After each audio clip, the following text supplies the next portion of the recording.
बसी उमर खान जिला हुशियारपुर दे अब्दुल अजीज़ खान दी कहानी विच तवारीख दे नाल अजकल दी जवान नस्ल ते नवीं पीढ़ी वास्ते बहुत वड्डे वड्डे सबक भी ने ते जिंदगी दियां मुश्किलां अग्गे हार मन बैठे लोकां लई हिम्मत ते हौसले दा पैगाम भी है। 1947 दी हिजरत दे सफ़र ने ਉਹਦੇ ਕੋਲੋਂ ਬਾਪ ਦਾ ਪਿਆਰ ਵੀ ਖੋ ਲਿਆ ਤੇ ਭਾਈਆਂ ਦਾ ਸਾਥ ਵੀ। ਚਾਚਾ ਤਾਇਆ ਕੋਈ ਨਾ ਬਚਿਆ। 12 ਸਾਲਾਂ ਦੇ ਯਤੀਮ ਅਬਦੁਲ ਅਜ਼ੀਜ਼ ਨੇ ਆਪਣੇ ਤੋਂ 2 ਸਾਲ ਵੱਡੀ ਭੈਣ ਤੇ ਨੇਕ ਮਾਂ ਨਜ਼ੀਰਾ ਬੀਬੀ ਨਾਲ ਔਖਿਆਈ ਤੇ ਗਰੀਬੀ ਦੇ ਉਹ ਦਿਨ ਕਿੱਦਾਂ ਕੱਟੇ ਜਦੋਂ ਮੰਗਿਆਂ ਇੱਕ ਡੰਗ ਦੀ ਰੋਟੀ ਵੀ ਕੋਈ ਨਹੀਂ ਦਿੰਦਾ ਸੀ। ਤੇ ਉਸ ਤੋਂ ਬਾਅਦ ਕਿਸ ਤਰ੍ਹਾਂ ਇਹ ਖਾਨਦਾਨ ਤਰੱਕੀ ਕਰਦਾ ਹੋਇਆ ਗੁਜਰਾਂਵਾਲਾ ਦੇ ਸਿਰ ਕੱਢਵੇਂ ਆਗੂ ਹੱਥ ਤੇ ਮੋਤਬਰ ਲੋਕਾਂ ਵਿੱਚ ਸ਼ਾਮਲ ਹੋਇਆ। ਇੱਕ ਟੁੱਟੀ ਭੱਜੀ ਸਾਈਕਲ ਤੋਂ ਇਸ ਦੌਰ ਦੀਆਂ ਮਹਿੰਗੀਆਂ ਤੇ ਨਵੀਆਂ ਨਕੋਰ ਗੱਡੀਆਂ ਤੱਕ ਦਾ ਸਫ਼ਰ ਕਿਵੇਂ ਤੈਅ ਹੋਇਆ। ਮੈਨੂੰ ਲੱਗਦਾ ਹੈ ਕਿ ਬਾਬਾ ਨਜਮੀ ਹੋਰਾਂ ਆਪਣਾ ਮਸ਼ਹੂਰ ਸ਼ੇਰ ਇਸ ਤਰ੍ਹਾਂ ਦੇ ਲੋਕਾਂ ਲਈ ਹੀ ਲਿਖਿਆ ਹੈ। ਬੇਹਿੰਮਤੇ ਨੇ ਜਿਹੜੇ ਬਹਿ ਕੇ ਸ਼ਿਕਵਾ ਕਰਨ ਮੁਕੱਦਰਾਂ ਦਾ, ਉੱਗਣ ਵਾਲੇ ਉੱਗ ਪੈਂਦੇ ਨੇ ਸੀਨਾ ਪਾੜ ਕੇ ਪੱਥਰਾਂ ਦਾ। ਇਹ ਸਾਰੀ ਕਹਾਣੀ ਤੇ ਗੱਲਬਾਤ ਦਿਲ ਮੋਹ ਲੈਣ ਵਾਲੇ ਅੰਦਾਜ਼ ਵਿੱਚ ਸਾਨੂੰ ਸੁਣਾ ਰਹੇ ਨੇ ਅਬਦੁਲ ਅਜ਼ੀਜ਼ ਖਾਨ ਦੇ ਸਾਊ ਮਿੱਠੇ ਮੰਠਾਰ ਪੁੱਤ ਨਦੀਮ ਅਜ਼ੀਜ਼ ਖਾਨ। ਨਦੀਮ ਅਜ਼ੀਜ਼ ਖਾਨ ਗੁਜਰਾਂਵਾਲਾ ਸ਼ਹਿਰ ਦੇ 2 ਮਸ਼ਹੂਰ ਪੈਟਰੋਲ ਪੰਪਾਂ ਦੇ ਮਾਲਕ ਹੋਣ ਤੋਂ ਇਲਾਵਾ chamber of commerce and industry ਦੇ ਮੈਂਬਰ ਵੀ ਨੇ। ਇਹਦੇ ਨਾਲ ਉਹ ਪਿਛਲੇ 12 ਸਾਲਾਂ ਤੋਂ ਆਲ ਪਾਕਿਸਤਾਨ CNG ਐਸੋਸੀਏਸ਼ਨ ਦੇ ਰੀਜਨਲ ਚੇਅਰਮੈਨ ਤੇ petroleum dealers association federation of Pakistan ਦੇ ਡਿਵੀਜ਼ਨਲ ਸਦਰ ਵੀ ਨੇ। बीमार सोचां नूं तंदुरुस्ती बख्शण वाली ये कहानी सब मित्रां नूं शुरू तो लैके अखीर तक जरूर सुननी चाहिए है। यानी हुशियारपुर ਦੀਆਂ ਜਿਹੜੀਆਂ ਮਸ਼ਹੂਰ 12 ਬਸੀਆਂ ਨੇ ਜੀ ਉਹ ਤੁਹਾਡੇ ਵੱਡਿਆਂ ਨੇ ਆਬਾਦ ਜੀ। ਉਹ ਸਾਡੇ ਆਬਾਓ ਅਜਦਾਦ ਨੇ ਤੇ ਅਸੀਂ ਉਹਨਾਂ ਦੇ ਅੱਗੇ ਬੱਚੇ ਆ, ਉਹਨਾਂ ਦੀਆਂ ਅਸੀਂ ਨਸਲਾਂ ਵਾਂ। ਇਹ ਤੇਰਾ ਅਬਦੁਲ ਅਜ਼ੀਜ਼ ਖਾਨ ਮੁੰਡਾ ਨਾ ਜਿਹੜਾ ਸਾਨੂੰ ਰੜਕਦਾ ਬੜਾ ਅੱਖਾਂ 'ਚ, ਸਾਡੀਆਂ ਅੱਖਾਂ 'ਚ ਰੜਕਦਾ, ਬੜਾ ਅੱਖਾਂ 'ਚ ਰੜਕਦਾ। ਇਹ ਸਾਨੂੰ ਵਾਰਾ ਨਹੀਂ ਖਾਂਦਾ। ਤੇ ਮੇਰੇ ਦਾਦਾ ਜੀ ਨੇ ਕਿਹਾ ਵੀ ਤੈਨੂੰ ਕਿਉਂ ਨਹੀਂ ਵਾਰਾ ਖਾਂਦਾ? ਉਹਨੇ ਕਿਹਾ ਜੀ ਇਹਨੂੰ ਕਹਿ ਝੰਡਾ ਲੈ ਕੇ ਨਾ ਮੇਰੇ ਅੱਗਿਓਂ ਪਾਕਿਸਤਾਨ ਦਾ ਨਾਰਾ ਨਾ ਲਾਏ। ਤੁਸੀਂ ਇਮੇਜਿਨੇਸ਼ਨ 'ਚ ਜਾਓ ਨਾ ਕਿ 12 ਸਾਲਾਂ ਦਾ ਇੱਕ 12 ਸਾਲ ਦਾ ਉਹ ਬੱਚਾ ਜਿਹੜਾ ਉਹ ਚਾਹਤ 'ਚ ਪਹਿਲਾਂ ਹੀ ਨਾਰੇ ਲਾਉਂਦਾ, ਉਹ ਉਸ ਪਾਕਿਸਤਾਨ ਦੀ ਬੱਸ 'ਚ ਬੈਠਣਾ ਚਾਹ ਰਿਹਾ ਹੈ ਤੇ ਉਹਨੂੰ ਲਾ ਦਿੱਤਾ ਜਾਏ ਤੇ ਉਹਦੇ ਵੱਡੇ ਬੱਸ 'ਚ ਬੈਠੇ ਹੋਣ, ਬੱਸ ਚੱਲ ਪਵੇ ਤੇ ਤੁਸੀਂ ਅੰਦਾਜ਼ਾ ਲਾਓ ਕਿ ਉਹ ਬੱਚਾ ਕੈਸੀ ਬੇਯਕੀਨੀ ਦੀ ਹਾਲਤ 'ਚ ਉਸ ਬੱਸ ਦੇ ਪਿੱਛੇ ਭੱਜਿਆ ਹੋਣਾ। ਅਬਦੁਲ ਅਜ਼ੀਜ਼ ਯਤੀਮ ਹੋ ਗਿਆ ਜੀ। ਵਾਲਾ ਸਾਹਿਬ ਨੇ ਬੜੀਆਂ ਚੀਜ਼ਾਂ ਮਹਿਰੂਮੀਆਂ ਦੇਖੀਆਂ। ਇੱਕ ਬੜਾ ਅੱਛਾ ਸੈਟਅਪ 'ਚ ਰਹਿਣ ਵਾਲੇ ਇਹ ਬੱਚੇ ਸਨ ਔਰ ਦੱਸਦੇ ਨੇ ਮੇਰੇ ਅੱਬੂ ਜੀ ਔਰ ਮੇਰੀ ਦਾਦੀ ਅੰਮਾ ਔਰ ਦੂਸਰੇ ਲੋਕ ਕਿ ਸਾਡੇ ਜਿਹੜੇ ਉਹ ਬਸੀ 'ਚ ਸਾਡੇ ਡੇਰੇ ਤੇ ਉਹ ਜਿਹੜੇ ਸਾਡੇ ਇਹਨਾਂ ਦੇ ਡੰਗਰ ਸਨ ਨਾ ਜੀ, ਉਹ ਕਿੱਲੇ ਤੜਾ ਕੇ ਇਹਨਾਂ ਦੇ ਮਗਰ ਭੱਜੇ। ਓਏ ਹੋਏ ਹੋਏ। ਔਰ ਬੜੀ ਦੂਰ ਤੱਕ ਉਹਨਾਂ ਨੇ ਪਿੱਛਾ ਕੀਤਾ। ਜਦੋਂ ਉਹਨਾਂ ਦੇ ਆਖਰੀ ਅਯਾਮ ਸਨ ਤੇ ਉਹ ਖ਼ਿਆਮ ਬਈ ਇਸ ਜਗ੍ਹਾ 'ਚ ਰਹਿਣ ਦੇ ਬਾਵਜੂਦ ਫਿਜ਼ੀਕਲੀ ਇੱਥੇ ਸਨ ਲੇਕਿਨ ਮੈਂਟਲੀ ਉਹ ਆਪਣੀ ਉਮਰ ਖਾਨ ਦੀ ਬਸੀ 'ਚ ਚਲੇ ਗਏ ਸਨ। ਵਾਹ। ਉਹਨਾਂ ਨੂੰ ਆਪਣੀ ਉਹ ਬਸੀ, ਆਪਣੇ ਮੇਰੇ ਦਾਦਾ ਅੱਬੂ, ਉਹ ਬਜ਼ੁਰਗ, ਉਹ ਸਾਰੇ ਉਹਨਾਂ ਨੂੰ ਨਜ਼ਰ ਆਉਣ ਲੱਗ ਪਏ। ਦੇਸੀ ਇਨਫੋਟੇਨਰ ਦਾ ਨਵਾਂ ਸਿਲਸਿਲਾ, ਨਵੇਂ ਸਿਲਸਿਲੇ ਵਿੱਚ ਉਹਨਾਂ ਲੋਕਾਂ ਨਾਲ ਤੁਹਾਨੂੰ ਮਿਲਵਾਵਾਂਗੇ ਜਿਨ੍ਹਾਂ ਨੂੰ ਨਾ ਸਿਰਫ ਆਪਣੇ ਪਿਛੋਕੜ ਨਾਲ ਪਿਆਰ ਹੈ, ਨਾ ਸਿਰਫ ਆਪਣੇ ਖਾਨਦਾਨ ਦੀ ਹਿਸਟਰੀ, ਆਪਣੇ ਖਾਨਦਾਨ ਦੀ ਜਿਹੜੀ ਤਵਾਰੀਖ ਹੈ ਉਹਦੇ ਨਾਲ ਮੁਹੱਬਤ ਹੈ, ਬਲਕਿ ਉਹਨਾਂ ਨੇ ਜ਼ਿੰਦਗੀ 'ਚ ਕੁਝ ਨਾ ਕੁਝ ਖੁਦ ਵੀ ਕਰਕੇ ਵਿਖਾਇਆ ਹੈ। ਅੱਲਾ ਦੀ ਉਹਨਾਂ ਲੋਕਾਂ 'ਤੇ ਮਿਹਰ ਹੈ ਤੇ ਆਓ ਅੱਜ ਇਸ ਸਿਲਸਿਲੇ 'ਚ ਤੁਹਾਨੂੰ ਮਿਲਵਾ ਰਹੇ ਹਾਂ ਗੁਜਰਾਂਵਾਲਾ ਸ਼ਹਿਰ ਦੇ ਵਿੱਚ ਸਾਡੇ ਦੋਸਤ, ਸਾਡੇ ਮਿੱਤਰ ਨਦੀਮ ਅਜ਼ੀਜ਼ ਖਾਨ ਦੇ ਨਾਲ। ਨਦੀਮ ਅਜ਼ੀਜ਼ ਖਾਨ ਦੀ ਕਹਾਣੀ ਨਾ ਸਿਰਫ ਤੁਹਾਨੂੰ ਤਵਾਰੀਖ ਦੱਸੇਗੀ, ਬਲਕਿ ਬਹੁਤ ਸਾਰੇ ਲੋਕਾਂ ਲਈ ਇਹਦੇ ਵਿੱਚ ਮੋਟੀਵੇਸ਼ਨ ਵੀ ਹੈ ਕਿ ਕਿਸ ਤਰ੍ਹਾਂ ਜ਼ਿੰਦਗੀ ਦਾ ਸਫ਼ਰ ਕਾਮਯਾਬੀ ਵੱਲ ਜਾਂਦਾ ਹੈ, ਅਸੀਂ ਜ਼ਿੰਦਗੀ ਨੂੰ ਕਿਸ ਤਰ੍ਹਾਂ ਕਾਮਯਾਬ ਬਣਾ ਸਕਨੇ ਹਾਂ, ਕਿਸ ਤਰ੍ਹਾਂ ਅਸੀਂ ਜ਼ੀਰੋ ਤੋਂ ਹੀਰੋ ਦਾ ਸਫ਼ਰ ਕਰ ਸਕਨੇ ਹਾਂ। ਨਦੀਮ ਭਾਈ, ਸਾਨੂੰ ਲੈ ਚੱਲੋ ਆਪਣੇ ਖਾਨਦਾਨ ਦੇ ਪਿਛੋਕੜ ਦੇ ਵੱਲ। ਜੀ, ਬਿਸਮਿਲ੍ਲਾਹ ਰਹਿਮਾਨ ਰਹੀਮ। ਬਹੁਤ ਸ਼ੁਕਰੀਆ ਖ਼ਿਆਮ ਚੌਹਾਨ ਸਾਹਿਬ ਕਿ ਤੁਸੀਂ ਅੱਜ ਤਸ਼ਰੀਫ ਲਿਆਏ ਔਰ ਤੁਹਾਡੇ ਨਾਲ ਗੱਪਸ਼ਪ ਕਰਨ ਦਾ ਇਹ ਮੌਕਾ ਮਿਲਿਆ। ਅਲਹਮਦੁਲਿਲਾ, ਅੱਲਾ ਦਾ ਬੜਾ ਅਹਿਸਾਨ। ਬਾਕੀ ਤੁਹਾਡਾ ਬੜਾ ਅੱਛਾ ਕੁਐਸਚਨ ਸੀ ਕਿ ਜਿਹੜਾ ਸਾਡਾ ਪਿਛੋਕੜ ਹੈ, ਜਿਹੜਾ ਸਾਡਾ ਮਾਜ਼ੀ ਹੈ, ਜਿਹਦੇ ਨਾਲ ਹਰ ਇੱਕ ਨੂੰ ਇੰਡੀਵਿਜੂਅਲੀ ਤੌਰ 'ਤੇ ਵੀ ਔਰ ਇੱਕ ਕੌਮ ਦੀ ਹੈਸੀਅਤ ਨਾਲ ਵੀ ਸਾਨੂੰ ਜੁੜੇ ਰਹਿਣਾ ਚਾਹੀਦਾ ਆਪਣੇ ਮਾਜ਼ੀ ਦੇ ਨਾਲ। ਬਿਲਕੁਲ ਠੀਕ ਹੈ, ਕਿਉਂਕਿ ਜਿਹੜੀਆਂ ਕੌਮਾਂ ਆਪਣੇ ਮਾਜ਼ੀ ਨੂੰ ਭੁੱਲ ਜਾਂਦੀਆਂ ਨੇ, ਉਹਨਾਂ ਦਾ ਨਾ ਮੁਸਤਕਬਲ ਰੋਸ਼ਨ ਹੈ ਔਰ ਨਾ ਉਹਨਾਂ ਦਾ ਹਾਲ ਵੀ ਬੇਹਾਲ ਜਿਹਾ ਹੀ ਹੁੰਦਾ ਹੈ। ਬਿਲਕੁਲ ਠੀਕ ਹੈ। ਔਰ ਸਾਡਾ ਮੁਖਤਸਰ ਜਿਹਾ ਮੈਂ ਕਰਵਾਉਣਾ ਚਾਹਾਂਗਾ ਤਾਰੁਫ ਕਿ ਮੇਰੇ ਜਿਹੜੇ ਬਜ਼ੁਰਗ ਸਨ, ਸਾਡੇ ਆਬਾਓ ਅਜਦਾਦ, ਬੇਸਿਕਲੀ ਮੇਰਾ ਪਠਾਨ ਫੈਮਿਲੀ ਦੇ ਨਾਲ ਤਾਲੁਕ ਹੈ ਔਰ ਸਾਡੀ ਸਬ ਕਾਸਟ ਤਰੀਨ ਫੈਮਿਲੀ ਹੈ। ਅੱਛਾ ਜੀ। ਔਰ ਸਾਡੇ ਜਿਹੜੇ ਬਜ਼ੁਰਗ ਸਨ ਉਹ ਪਹਿਲੇ ਅਫਗਾਨਿਸਤਾਨ ਦੇ ਇਲਾਕਾ ਗਜ਼ਨੀ 'ਚ ਸੈਟਲਡ ਸਨ। ਠੀਕ ਹੈ। ਫਿਰ ਮਹਿਮੂਦ ਗਜ਼ਨਵੀ ਰਹਿਮਤੁल्लाह अलैह ਦੇ ਨਾਲ ਜਦੋਂ ਉਹਨਾਂ ਨੇ ਇੰਡੀਆ ਮਾਮਲਾਤ ਸਾਰੇ ਹੋਏ, ਤਾਰੀਖ ਦਾ ਇੱਕ ਹਿੱਸਾ ਹੈ, ਕਿਸੇ ਕੋਲ ਛੁਪੀ ਨਹੀਂ ਤਾਰੀਖ ਗਜ਼ਨਵੀ ਸਾਹਿਬ ਦੀ। ਠੀਕ ਹੈ। ਜਦੋਂ ਉਹ ਇੰਡੀਆ ਆਏ ਤੇ ਸਾਡੇ ਬਜ਼ੁਰਗ ਵੀ ਜਿਹੜੇ ਮੁਖਤਲਿਫ ਕਬਾਇਲ ਸਨ ਉਹਨਾਂ ਦੇ ਨਾਲ ਕੁਮਕ ਦੇ ਤੌਰ ਤੇ ਨਾਲ ਆਏ ਔਰ ਫਿਰ ਇੰਡੀਆ ਦੇ ਇਲਾਕੇ, ਪੰਜਾਬ ਬੜਾ ਸਰਸਬਜ਼ ਇਲਾਕਾ ਸੀ ਔਰ ਉਹਦਾ ਡਿਸਟ੍ਰਿਕਟ, ਸਾਰੇ ਡਿਸਟ੍ਰਿਕਟ ਬੜੇ ਅੱਛੇ ਨੇ ਪੰਜਾਬ ਦੇ, ਚਾਹੇ ਲਹਿੰਦਾ ਹੈ ਜਾਂ ਚੜ੍ਹਦਾ ਹੈ, ਬੜੇ ਸਰਸਬਜ਼ ਔਰ ਹਰਿਆਲੀ ਵਾਲੇ ਇਹ ਡਿਸਟ੍ਰਿਕਟ ਨੇ ਔਰ ਬੜਾ ਅੱਛਾ ਹੈ ਪੰਜਾਬ ਦਾ ਏਰੀਆ। ਬਿਲਕੁਲ ਬਿਲਕੁਲ। ਔਰ ਉਹ ਫਿਰ ਪੰਜਾਬ 'ਚ ਜਿਹੜਾ ਉਹਨਾਂ ਨੂੰ ਅੱਛਾ ਲੱਗਾ ਏਰੀਆ, ਉਹ ਸਾਡਾ ਡਿਸਟ੍ਰਿਕਟ ਜ਼ਿਲ੍ਹਾ ਹੁਸ਼ਿਆਰਪੁਰ ਹੈ। ਅੱਛਾ ਜੀ। ਜੀ, ਹੁਸ਼ਿਆਰਪੁਰ ਦੇ ਗਿਰਦੋਨਵਾ 'ਚ ਜਿਹੜੇ ਸਾਡੇ ਕਬਾਇਲ ਸਨ ਖ਼ਿਆਮ ਸਾਹਿਬ, ਉਹ ਤਕਰੀਬਨ ਸਾਡੇ 12 ਬੜੇ ਬਜ਼ੁਰਗ ਸਨ ਜਿਨ੍ਹਾਂ ਦੇ ਫਿਰ ਨਾਮ ਤੋਂ ਉਹ ਬਸੀਆਂ ਆਬਾਦ ਹੋਈਆਂ।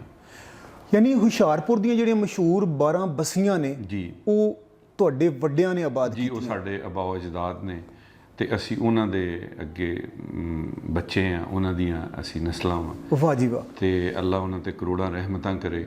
ਉਹਨਾਂ ਨੇ ਫਿਰ ਸਰ ਆਬਾਦਕਾਰੀ ਕੀਤੀ। 12 ਬੜੇ ਕਬਾਇਲ ਸਨ, ਅੱਜ ਵੀ ਇੰਡੀਆ ਦੇ ਵਿੱਚ ਮੌਜੂਦ ਨੇ ਸਾਡੀਆਂ 12 ਬਸੀਆਂ ਜਿਹੜੀਆਂ ਪਠਾਨਾਂ ਨੇ ਆਬਾਦ ਕੀਤੀਆਂ, ਜਿਹਦੇ 'ਚੋਂ ਕਈ ਮਸ਼ਹੂਰ ਨੇ ਬਸੀ ਬਰਮਜੀਤ, ਬਸੀ ਬਾਊ ਖਾਨ, ਬਸੀ ਬੱਲੋ ਖਾਨ, ਬਰਮਜੀਤ ਦੀ ਬਸੀ, ਪੰਜ ਭਾਈਆਂ ਦੀ ਬਸੀ, ਉਮਰ ਖਾਨ ਦੀ ਬਸੀ, ਬਸੀ ਦੌਲਤ ਖਾਨ। ਇਹ ਬਸੀਆਂ ਅੱਜ ਵੀ ਡਿਸਟ੍ਰਿਕਟ ਹੁਸ਼ਿਆਰਪੁਰ 'ਚ ਉਹਦੇ ਗਿਰਦੋਨਵਾ 'ਚ ਆਪਣੇ ਉਹਨਾਂ ਹੀ ਨਾਵਾਂ ਦੇ ਨਾਲ ਅੱਜ ਵੀ ਆਬਾਦ ਨੇ। ਔਰ ਨਦੀਮ ਅਜ਼ੀਜ਼ ਖਾਨ ਸਾਹਿਬ, ਮੈਂ ਥੋੜਾ ਜਿਹਾ ਵਾਧਾ ਕਰਾਂ ਕਿ ਇੱਕ ਉੱਥੇ ਕਹਾਵਤ ਹੈ ਪੰਜਾਬ ਵਿੱਚ, ਬਲਕਿ ਪੂਰੇ 'ਚ ਮਸ਼ਹੂਰ ਹੈ ਕਿ 12 ਬਸੀਆਂ ਤੇ 13ਵਾਂ ਹਰਿਆਣਾ। ਜੀ, ਇਹ ਇੱਕ ਬੋਲਣ ਦੇ ਵਿੱਚ ਲੋਕਾਂ ਨੇ ਉੱਥੇ ਯਾਦ ਰੱਖਿਆ ਕਿ 12 ਬਸੀਆਂ 13ਵਾਂ ਹਰਿਆਣਾ। ਅੱਛਾ, ਉਹਦੀ ਮੈਂ ਥੋੜਾ ਜਿਹਾ ਐਡ ਆਨ ਕਰਦਾ ਜੀ। ਹਰਿਆਣੇ ਨੂੰ ਇਸ ਲਈ ਨਾਲ ਕੀਤਾ ਜਾਂਦਾ, ਜੋੜਿਆ ਜਾਂਦਾ ਬਸੀਆਂ ਦੇ ਨਾਲ ਕਿ ਜਦੋਂ ਸੰਨ 47 'ਚ ਫਿਰ ਇਹ ਮਾਮਲਾਤ ਵਿਛੋੜੇ ਹੋਏ, ਜਦੋਂ ਛੱਡ ਕੇ ਆਣੇ ਪਏ ਸਾਨੂੰ ਸਾਰਿਆਂ ਨੂੰ, ਲੋਕਾਂ ਨੂੰ ਆਪਣੇ ਵਸਦੇ ਹੱਸਦੇ ਘਰ ਜਿਹਦੇ ਆਬਾਦ ਸਨ, ਸਾਰੀਆਂ ਆਬਾਦਕਾਰੀਆਂ ਛੋੜ ਕੇ ਇਸ ਪਾਕਿਸਤਾਨ ਲਈ ਜਿਹੜੀ ਬੁਨਿਆਦ ਜਿਹਦੀ ਸੀ ਲਾ ਇਲਾਹਾ ਇਲੱਲਾ ਮੁਹੰਮਦ ਰਸੂਲullah, ਇਸ ਬੇਸ 'ਤੇ ਜਦੋਂ ਸਾਡੇ ਲੋਕਾਂ ਨੇ ਆਪਣੀਆਂ ਸਾਰੀਆਂ ਚੀਜ਼ਾਂ ਕੁਰਬਾਨ ਕੀਤੀਆਂ, ਜਾਨੋ ਮਾਲ ਦੇ ਨਜ਼ਰਾਨੇ ਦਿੱਤੇ ਔਰ ਲੁੱਟੇ ਫੁੱਟੇ ਆਏ, ਤੇ ਸਭ ਤੋਂ ਪਹਿਲੇ ਜਿਹੜੀ ਸਾਡੀ ਬਸੀ ਦੀ ਕੈਂਪਿੰਗ ਸੀ ਨਾ ਜੀ, ਉਹ ਹਰਿਆਣਾ 'ਚ ਹੀ ਹੋਈ ਸੀ ਸੰਨ 47 14 ਅਗਸਤ ਤੋਂ ਬਾਅਦ। ਤੇ ਉਹ ਇਸ ਲਈ ਉਦੋਂ ਦੀ ਇੱਕ ਬੜੀ ਮਸ਼ਹੂਰ ਹੈ ਕਿ ਇਹ ਸਾਡਾ ਹਰਿਆਣਾ ਇੱਕ ਸੈਕੰਡ ਕੈਂਪ ਸੀ ਸਾਡਾ ਉੱਥੋਂ। ਤੁਹਾਡੀ ਬਸੀ ਦਾ ਨਾਂ ਜਿਹੜਾ ਹੈ ਉਹ ਦੱਸੋ। ਸਾਡੀ ਬਸੀ ਜੀ ਜਿਹੜੀ ਮੇਰੇ ਬਜ਼ੁਰਗ ਸਨ, ਫਿਰ ਮੇਰੇ ਆਬਾਓ ਅਜਦਾਦ, ਉਹ ਫਿਰ ਆਬਾਦ ਹੋਏ ਉਮਰ ਖਾਨ ਦੀ ਬਸੀ। ਜਿਹੜੇ ਸਾਡੇ ਬੜੇ ਨੇ ਉਹ ਉਮਰ ਖਾਨ ਦੇ ਨਾਮ ਤੋਂ ਉਹਨਾਂ ਦੀ ਬਸੀ ਚੱਲੀ। ਫਿਰ ਅੱਗੇ ਉਹਨਾਂ ਦੇ ਬੜੇ ਬੇਸਿਕਲੀ ਜ਼ਿੰਮੇਦਾਰੀ ਉਹਨਾਂ ਨੇ ਸ਼ੁਰੂ ਕੀਤੀ, ਕਾਸ਼ਤਕਾਰੀ ਦਾ ਬੜਾ ਉਹਨਾਂ ਦਾ ਇੱਕ ਰੁਝਾਨ ਸੀ। ਉਹਨਾਂ ਨੇ ਫਿਰ ਜ਼ਮੀਨਾਂ ਆਬਾਦਕਾਰੀਆਂ ਕੀਤੀਆਂ, ਜ਼ਿਮੀਂਦਾਰਾ ਕੀਤਾ, ਬਾਗਾਤ ਲਗਾਏ ਜਿਹੜੇ ਬੜੇ, ਅੱਜ ਵੀ ਮੈਂ ਉਹਦਾ ਰੈਫਰੈਂਸ ਦਿਆਂਗਾ ਕਿ ਸਾਡੀ ਜਿਹੜੀ ਉਮਰ ਖਾਂ ਦੀ ਬਸੀ ਦੇ ਅੱਜ ਵੀ ਉਹ ਜਿਹੜੇ ਸਾਡੇ ਬਜ਼ੁਰਗਾਂ ਦੇ ਹੱਥਾਂ ਦੇ ਲਾਏ ਬਾਗ ਨੇ 200-250 ਸਾਲ ਪੁਰਾਣਾ ਉਹਦਾ ਰੈਕਡ ਹੈ। ਅੱਜ ਵੀ ਦਿੱਲੀ ਦੀ ਸਰਕਾਰ 'ਚ ਉਹਨਾਂ ਨੂੰ ਇਨਾਮੀ ਬਾਗ ਕਿਹਾ ਜਾਂਦਾ ਹੈ। ਕੀ ਬਾਤ ਹੈ, ਜ਼ਬਰਦਸਤ। ਕਿਉਂਕਿ ਉਹਦੇ ਹਰ ਬੂਟੇ ਦਾ ਅਲੱਗਾ ਟੇਸਟ ਹੈ, ਹਰ ਬੂਟੇ ਦਾ ਅਲੱਗਾ ਫਲ ਹੈ। ਵਾਹ ਜੀ ਵਾਹ, ਵਾਹ ਜੀ ਵਾਹ। ਜਿਨ੍ਹਾਂ ਨੂੰ ਬੜੀ ਪਿਆਰ ਦੇ ਨਾਲ ਆਬਿਆਰੀ ਕੀਤੀ ਸਾਡੇ ਉਹਨਾਂ ਬਜ਼ੁਰਗਾਂ ਨੇ, ਔਰ ਅੱਜ ਵੀ ਉਹ ਸਾਡੀ ਉਹ ਪੁਰਖਾਂ ਦੀ ਨਿਸ਼ਾਨੀ ਇੱਕ ਬਾਗ ਦੀ ਸ਼ਕਲ 'ਚ ਅੱਜ ਵੀ ਮੌਜੂਦ ਹੈ। ਬਸੀ ਉਮਰ ਖਾਨ ਹੁਸ਼ਿਆਰਪੁਰ ਦੇ ਵਿੱਚ ਐਗਜ਼ੈਕਟਲੀ ਅੱਜ ਵੀ ਮੌਜੂਦ ਹੈ। ਉਹਦੇ 'ਚ ਕੁਝ ਥੋੜੀ ਜਿਹੀ ਡਿਵੈਲਪਮੈਂਟ ਹੋਈ ਹੈ, ਅਸੀਂ ਤੇ ਨਹੀਂ ਜਾ ਸਕੇ। ਸਾਡੇ ਬਜ਼ੁਰਗਾਂ ਦੀ ਬੜੀ ਖਾਹਿਸ਼ ਸੀ ਕਿ ਵਾਪਸ ਆਪਣੇ ਦੇਸ਼ ਜਾਂਦੇ ਔਰ ਉਹਨਾਂ ਚੀਜ਼ਾਂ ਨੂੰ ਦੇਖਦੇ ਆਪਣੀ ਅੱਖੀਂ ਦੁਬਾਰਾ ਜਾ ਕੇ। ਉਹਦੇ 'ਚ ਕੁਝ ਥੋੜੀ ਜਿਹੀ ਚੇਂਜਸ ਆਈਆਂ ਨੇ, ਕੁਝ ਨਾਲੇ ਸੇਮ ਨਾਲੇ ਬਣੇ ਜਿਹਦੀ ਵਜ੍ਹਾ ਤੋਂ ਦਰਖਤਾਂ ਦਾ ਕੁਝ ਕਟਾਓ ਆਇਆ, ਲੇਕਿਨ ਇਸ ਦੇ ਬਾਵਜੂਦ ਸਾਡੇ ਅੱਜ ਵੀ ਉਹ ਬਾਗ ਉੱਥੇ ਹੀ ਮੌਜੂਦ ਨੇ। ਅਸੀਂ ਸਰ ਫਿਰ ਗਜ਼ਨੀ ਤੋਂ ਇੰਡੀਆ ਅੱਗੇ ਸਾਡੀ ਬਸੀਆਂ ਆਬਾਦ ਹੋ ਗਈਆਂ। ਫਿਰ ਸਾਰਾ ਮਾਮਲਾਤ ਸਾਡੇ ਮਿਲ ਜੁਲ ਕੇ ਚੱਲਦੇ ਰਹੇ। ਫਿਰ ਆਜ਼ਾਦੀ ਦੀ ਤਹਿਰੀਕ ਸ਼ੁਰੂ ਹੋ ਗਈ, ਜਿਹਦੀ ਬੇਸਿਕ ਬੁਨਿਆਦ ਸੀ ਦੋ ਕੌਮੀ ਨਜ਼ਰੀਆ ਜਿਹੜਾ ਮੁਤਾਰਫ ਕਰਾਇਆ ਗਿਆ, ਜਿਨਨੇ उस नज़रिए ने, और नज़रिया सी कि सिर्फ़ एक अल्लाह की इबादत और आखिरी नबी मुकरम सल्लल्लाहु अलैहि वसल्लम की रसालत, ला इलाहा इल्लल्लाह मुहम्मद रसूलुल्लाह, ये एक असास थी। एहसास सी होंदी जिदे ते तमाम वो लोग जिहड़े आपस एक कुनबे की शक्ल च रहिंदे सन, वो लोग एक दूसरे दे नाल तजारत, एक दूसरे दे नाल वाई बीजी सारे मिल के करते सन। उन्होंने लोगों ने इस बुनियाद ते लबैक कही, इस असास नूं लबैक किया, क्योंकि बुनियादी तौर पर पठान, ये साडी पठान की तारीख बहुत पुरानी है। साडे जिहड़े सब तो पहले जिहड़े असलाफ ने वो सरदार अब्दुल कैश उन्होंने कहा जाता है, सरदार अब्दुल कैश उन्हों का नाम है, जिन्हों ने नबी मुकरम सल्लल्लाहु अलैहि वसल्लम के हाथ मुबारक ते बैत फरमाई। ठीक है। अफगानिस्तान तो तशरीफ़ लैके गए और उन्होंने जाके आप सल्लल्लाहु अलैहि वसल्लम के हाथ ते बैत फरमाई, और फिर तमाम कबीला उन्होंने सरपरस्ती च इस्लाम कबूल कर लिया। वाह जी। और उस तो बाद जिन्ना पुराना इस्लाम है उन्ना ही पुराना मज़हब मुसलमाना दा दे विचों पठाना दा इस्लाम है। ठीक है। जिन्नी इस्लाम की तारीख पुरानी उन्नी पठान मुसलमान की तारीख पुरानी। बिल्कुल ठीक है। ठीक है सर, बिल्कुल ठीक है। और फिर असी सर बड़े मामलात ने, जो मेरी एक ख़याम साहब आदत सी सारे भैन भाइयों की कि असी अपने पेरेंट्स के कोल बैठना। मेरे वाले साहब की उम्र 12-13 साल सी जदों पाकिस्तान सन 47 मारज़ वजूद च आया, तो मेरी दादी अम्मा अल्लाह ताला मग़फ़िरत फरमाए, वो बड़ा एक पूरी एक स्टोरी है, एक पूरी एक तारीख सी, वो चलती फिरती एक तारीख सन। अच्छा जी। तो उन्हों दे कोलों असी बचपन तो चीज़ां सुननियां जिहदे च उन्हां दियां कई अपनियां महरूमियां, कई कुर्बानियां, कई उन्हां दे सैक्रीफाइसिस इस पाकिस्तान लई, इस दीन ने इस्लाम लई, और अपने दा बिछड़ जाना बड़ा एक खुशी गमी दे कंबीनेशन सी। इस तरह की उन्होंने बड़ी अपनी तलख लाइफ गुजारी। अच्छा जी। पार्टीशन तो बाद किस्सा मुख्तसर इस तरह है कि जदों मैं आज़ादी के नारे बुलंद होने लगे, तहरीक जोर फड़ गई इंडिया च, ते मुसलमान जिन्हों ने समझा कि मुहम्मद अली जिन्ना साहब की तहरीक जिहड़ी मुस्लिम लीग की क्यादत आ रही है, ये सानू वाकई इन्हां तो अलहदा हो जाना चाहिए और अपना अलहदा तशखुस बरकरार रखिए। उहदे लई पाकिस्तान लई जद्दोजहद होई, लोगों ने कुर्बानियां दित्तियां।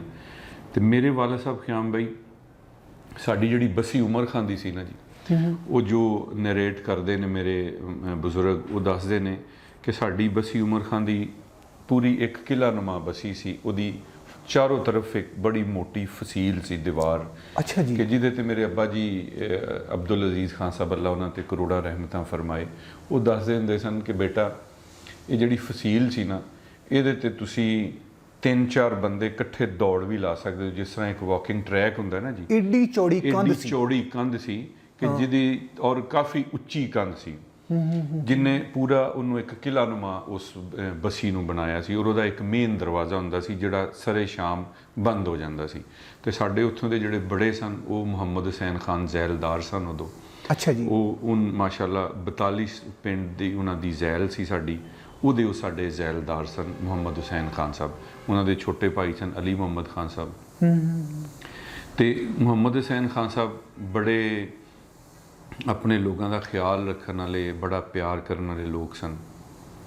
ਆਪਣਾ ਉਹਨਾਂ ਨੇ ਬਸਤੀ ਨੂੰ ਬੜਾ ਅੱਛੇ ਤਰੀਕੇ ਨਾਲ ਬਸਾਇਆ ਸੀ ਕਿ ਤੁਸੀਂ ਉਹਨਾਂ ਦੇ ਮਾਸ਼ਾਅੱਲਾ ਅੱਲਾ ਉਹਨਾਂ 'ਤੇ ਰਹਿਮਤਾਂ ਫਰਮਾਏ ਕਿ ਇੰਨਾ ਰੋਬ ਔਰ ਦਬਦਬਾ ਸੀ ਸਾਡੇ ਉਹ ਮੁਸਲਮਾਨ ਉਸ ਪਠਾਨਾਂ ਦਾ ਕਿ ਜਿਹੜਾ ਇਲਾਕੇ ਦਾ ਖਿਆਮ ਸਾਹਿਬ ਕੋ ਕੋਤਵਾਲ ਜਾਂ ਜਿਹਨੂੰ ਤੁਸੀਂ ਅੱਜ SHO ਕਹਿੰਦੇ ਹੋ ਨਾ ਜੀ, ਇਹ ਉਹਨਾਂ ਦੀ ਇਜਾਜ਼ਤ ਤੋਂ ਬਗੈਰ ਉਹਨਾਂ ਦੇ ਉਸ ਬਸੀ ਵਾਲੀ ਸਾਈਡ ਤੇ ਵਿਜ਼ਿਟ ਵੀ ਨਹੀਂ ਸੀ ਕਰਦਾ ਹੁੰਦਾ। ਅੱਛਾ ਜੀ। ਜੀ, ਔਰ ਚੂੰਕਿ ਕਦੀ ਕੋਈ ਜੁਰਾਮ ਦੀ ਸ਼ਰ੍ਹਾ ਸੀ, ਬੜੀ ਰੇਸ਼ੋ ਬਹੁਤ ਕਮ ਸੀ ਕਿ ਕੋਈ ਐਸਾ ਜ਼ਰੂਰਤ ਹੀ ਨਹੀਂ ਸੀ ਪੇਸ਼ ਆਉਂਦੀ, ਤੇ ਬੜੀ ਫੈਮਿਲੀ ਦੇ ਜਿਹੜੇ ਹੁੰਦੇ ਸਨ ਉਹ ਮਿਲ ਕੇ ਚੀਜ਼ਾਂ ਨੂੰ ਸੈਟਲ ਕਰ ਲੈਂਦੇ ਸਨ। ਸਾਡੀ ਬਸੀ ਦਾ ਇਸ ਤਰ੍ਹਾਂ ਦਾ ਮਾਮਲਾ ਸੀ ਕਿ ਸ਼ਾਮ ਨੂੰ ਦਿਨ ਦੇ ਟਾਈਮ ਜਿਹੜੇ ਲੁਆਰ, ਤਰਖਾਨ ਔਰ ਦੂਸਰੇ ਕੋ ਅੱਗ ਪਖਾਉਣ ਵਾਲੇ ਜਿਹੜੇ ਲੋਕ ਸਨ, ਜਿਹੜੇ ਕੋ ਚਿਲਮਾ ਰੱਖਦੇ ਸਨ, ਉੱਕਾ ਪਖਾਉਂਦੇ ਸਨ, ਇਹ ਚੂੰਕਿ ਲੋਕਾਂ ਦਾ ਕਲਚਰ ਹੁੰਦਾ ਸੀ।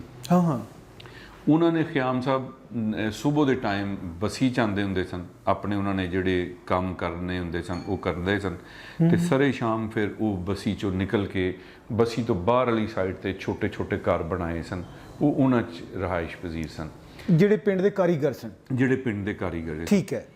ਤੇ ਉਹਨਾਂ 'ਚ ਇੱਕ ਜਿਹੜਾ ਲੁਹਾਰ ਸੀ ਸਾਡੇ ਪਿੰਡ ਦਾ ਬਸੀ ਦਾ, ਉਹ ਸਿੱਖ ਸੀ ਲੁਹਾਰ। ਅੱਛਾ। ਉਹਦਾ ਨਾਮ ਨਹੀਂ ਮੈਨੂੰ ਯਾਦ ਆ ਰਿਹਾ, ਉਹ ਸਿੱਖ ਸੀ। ਬਹਰਾਲ ਜਿਹੜਾ ਲੁਹਾਰ ਤਰਖਾਨੇ ਵਾਲਾ ਕੰਮ ਕਰਦਾ ਸੀ ਉਹ ਸਿੱਖ ਸੀ। ਠੀਕ ਹੈ। ਤੇ ਸ਼ਾਮ ਨੂੰ ਇਹ ਲੋਕ ਚਲੇ ਜਾਂਦੇ ਸਨ ਤੇ ਬਸੀ ਦਾ ਦਰਵਾਜ਼ਾ ਬੰਦ ਹੋ ਜਾਂਦਾ ਸੀ, ਤੇ ਬਸੀ 'ਚ ਸਾਡੇ ਤਕਰੀਬਨ ਆਲਮੋਸਟ ਕੋਈ 50 ਦੇ ਲਗਭਗ ਸਾਡੇ ਪਠਾਨਾਂ ਦੇ ਘਰ ਸਨ ਉਸ ਬਸੀ ਸਾਰੀ ਦੇ ਵਿੱਚ, ਉਮਰ ਖਾਨ ਦੀ ਬਸੀ 'ਚ। ਠੀਕ ਹੈ। ਤੇ ਬੜਾ ਇੱਕ 1 ਯੂਨਿਟ ਫੈਮਿਲੀ ਦਾ ਸੀ ਸਿਸਟਮ ਸਾਡਾ, ਬੜਾ ਪਿਆਰ, ਬੜਾ ਸਿਲਸਿਲਾ ਅੱਛਾ ਬਜ਼ੁਰਗਾਂ ਦਾ ਉੱਥੇ ਗੁਜ਼ਰਿਆ। ਅੱਲਾ ਬਖਸ਼ੇ ਮੇਰੇ ਦਾਦਾ ਜੀ ਉਮਰਦੀਨ ਖਾਨ, ਜੋ ਸਾਡੇ ਦੂਸਰੇ ਬਜ਼ੁਰਗ ਵੀ, ਇੱਕ ਤੇ ਮੇਰੇ ਦਾਦੀ ਅੰਮਾ ਨੇ ਦੱਸਣਾ, ਇੱਕ ਫਿਰ ਮੇਰੇ ਵਾਲੇ ਸਾਹਿਬ ਨੇ। ਇਹਨਾਂ ਤੋਂ ਇਲਾਵਾ ਮੇਰੇ 'ਚ ਇੱਕ ਆਪਣਾ ਉਹ ਇੱਕ ਤਜੱਸਸ ਹੁੰਦਾ ਸੀ, ਕਿਉਰਿਸਿਟੀ ਲੈਵਲ ਸੀ ਕਿ ਮੈਂ ਆਪਣੇ ਇਹਨਾਂ ਤੋਂ ਇਲਾਵਾ ਵੀ ਦੂਸਰੀਆਂ ਵੀ ਕੋਈ ਚੀਜ਼ਾਂ ਪੁੱਛਾਂ ਰਿਸ਼ਤੇਦਾਰਾਂ ਨੂੰ ਜਿਹੜੇ ਸਾਡੇ ਆਬਾਦ ਹੋਏ ਦੂਸਰੇ ਸ਼ਹਿਰਾਂ 'ਚ ਆ ਕੇ, ਪਾਕ ਪਤਨ ਸਾਈਵਾਲ ਆ ਕੇ ਲੋਕ ਆਬਾਦ ਹੋ ਗਏ। ਠੀਕ ਹੈ। ਮੈਂ ਉਹਨਾਂ ਕੋਲ ਵੀ ਉਸ ਕਿਉਰਿਸਿਟੀ ਦੇ ਨਤੀਜੇ ਤੇ ਜਾ ਕੇ ਆਪਣੇ ਦਾਦਾ ਜੀ ਦੇ ਬਾਰੇ 'ਚ ਸਾਰੀਆਂ ਚੀਜ਼ਾਂ ਪੁੱਛਣੀਆਂ ਬਸੀ ਦੀਆਂ, ਉਹ ਐਗਜ਼ੈਕਟਲੀ ਉਹ ਹੀ ਟੈਲੀ ਕਰਨੀਆਂ ਜੋ ਸਾਨੂੰ ਬਜ਼ੁਰਗਾਂ ਨੇ ਦੱਸਿਆ ਸੀ ਕਿ ਮੇਰੇ ਦਾਦਾ ਜੀ ਹਮੇਸ਼ਾ ਬਾਵਜ਼ੂ ਰਹਿੰਦੇ ਸਨ। ਮਾਸ਼ਾਅੱਲਾ 5 ਵਕਤ ਦੇ ਨਮਾਜ਼ੀ ਸਨ ਔਰ ਹਮੇਸ਼ਾ ਬਾਵਜ਼ੂ ਰਹਿਣਾ ਉਹਨਾਂ ਨੇ।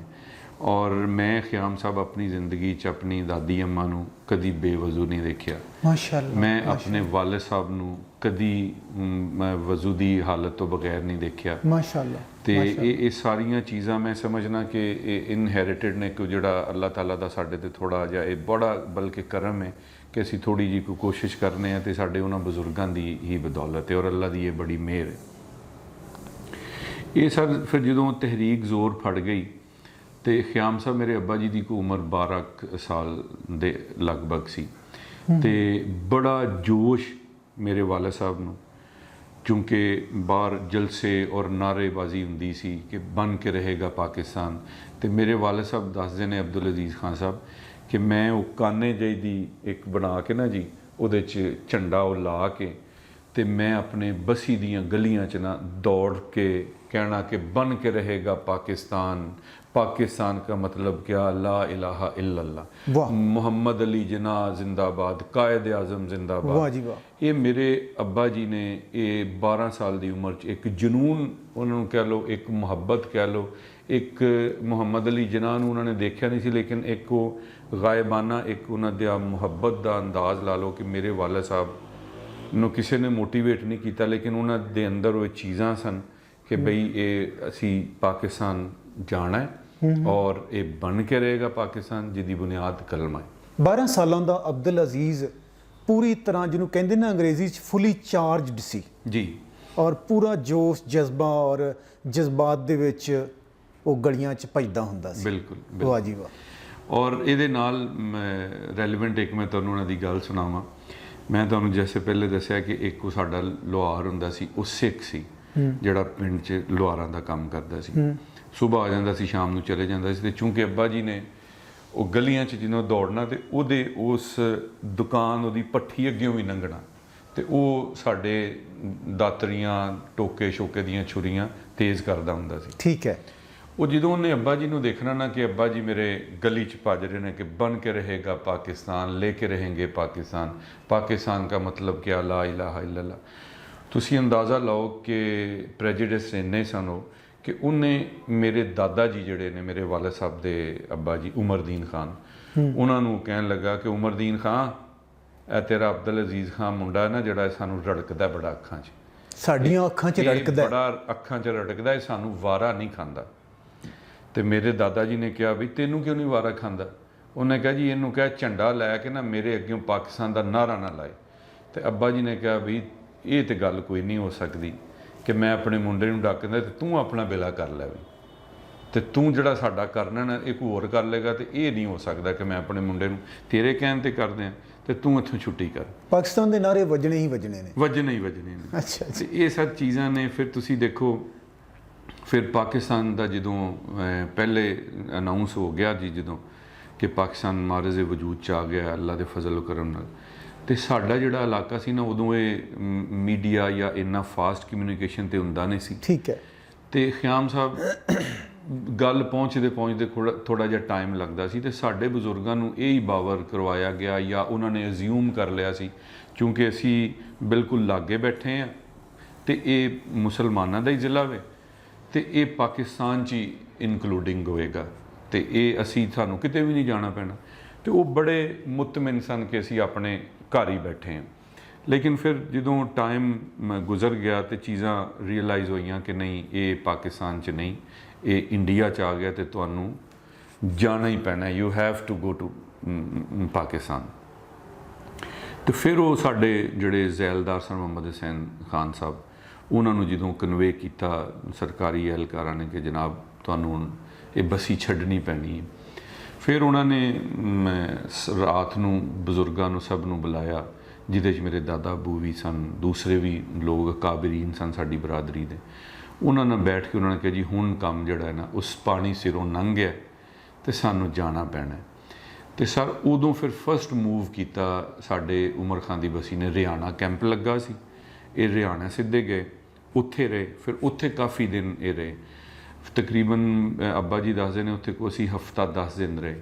ਫਿਰ ਉੱਥੇ ਵੀ ਸਿਲਸਿਲੇ ਸ਼ੁਰੂ ਹੋ ਗਏ ਇਹ ਬਲਵਾਈਆਂ ਦੇ, ਹਮਲਾਵਰਾਂ ਦੇ, ਔਰ ਇੱਕ ਬੜੀ ਗੈਰ ਯਕੀਨੀ ਅਨਸਰਟੈਨਿਟੀ ਫੈਲ ਗਈ। ਤੇ ਫਿਰ ਜਿਹੜੀਆਂ ਸਾਡੀ ਅਫਵਾਜ ਸਨ ਉਹਨਾਂ ਨੂੰ ਜਿਹੜੀਆਂ ਮੁਕਰਰ ਕਰਦਾ ਗੱਡੀਆਂ ਸਨ ਉਹ ਗੱਡੀਆਂ ਆਈਆਂ, ਕੋਈ ਆਪਣੇ ਤੌਰ ਤੇ ਗੱਡਿਆਂ ਤੇ, ਜ਼ਿਆਦਾ ਗੱਡਿਆਂ ਤੇ ਲੋਕ ਆਏ ਬੈਠ ਕੇ।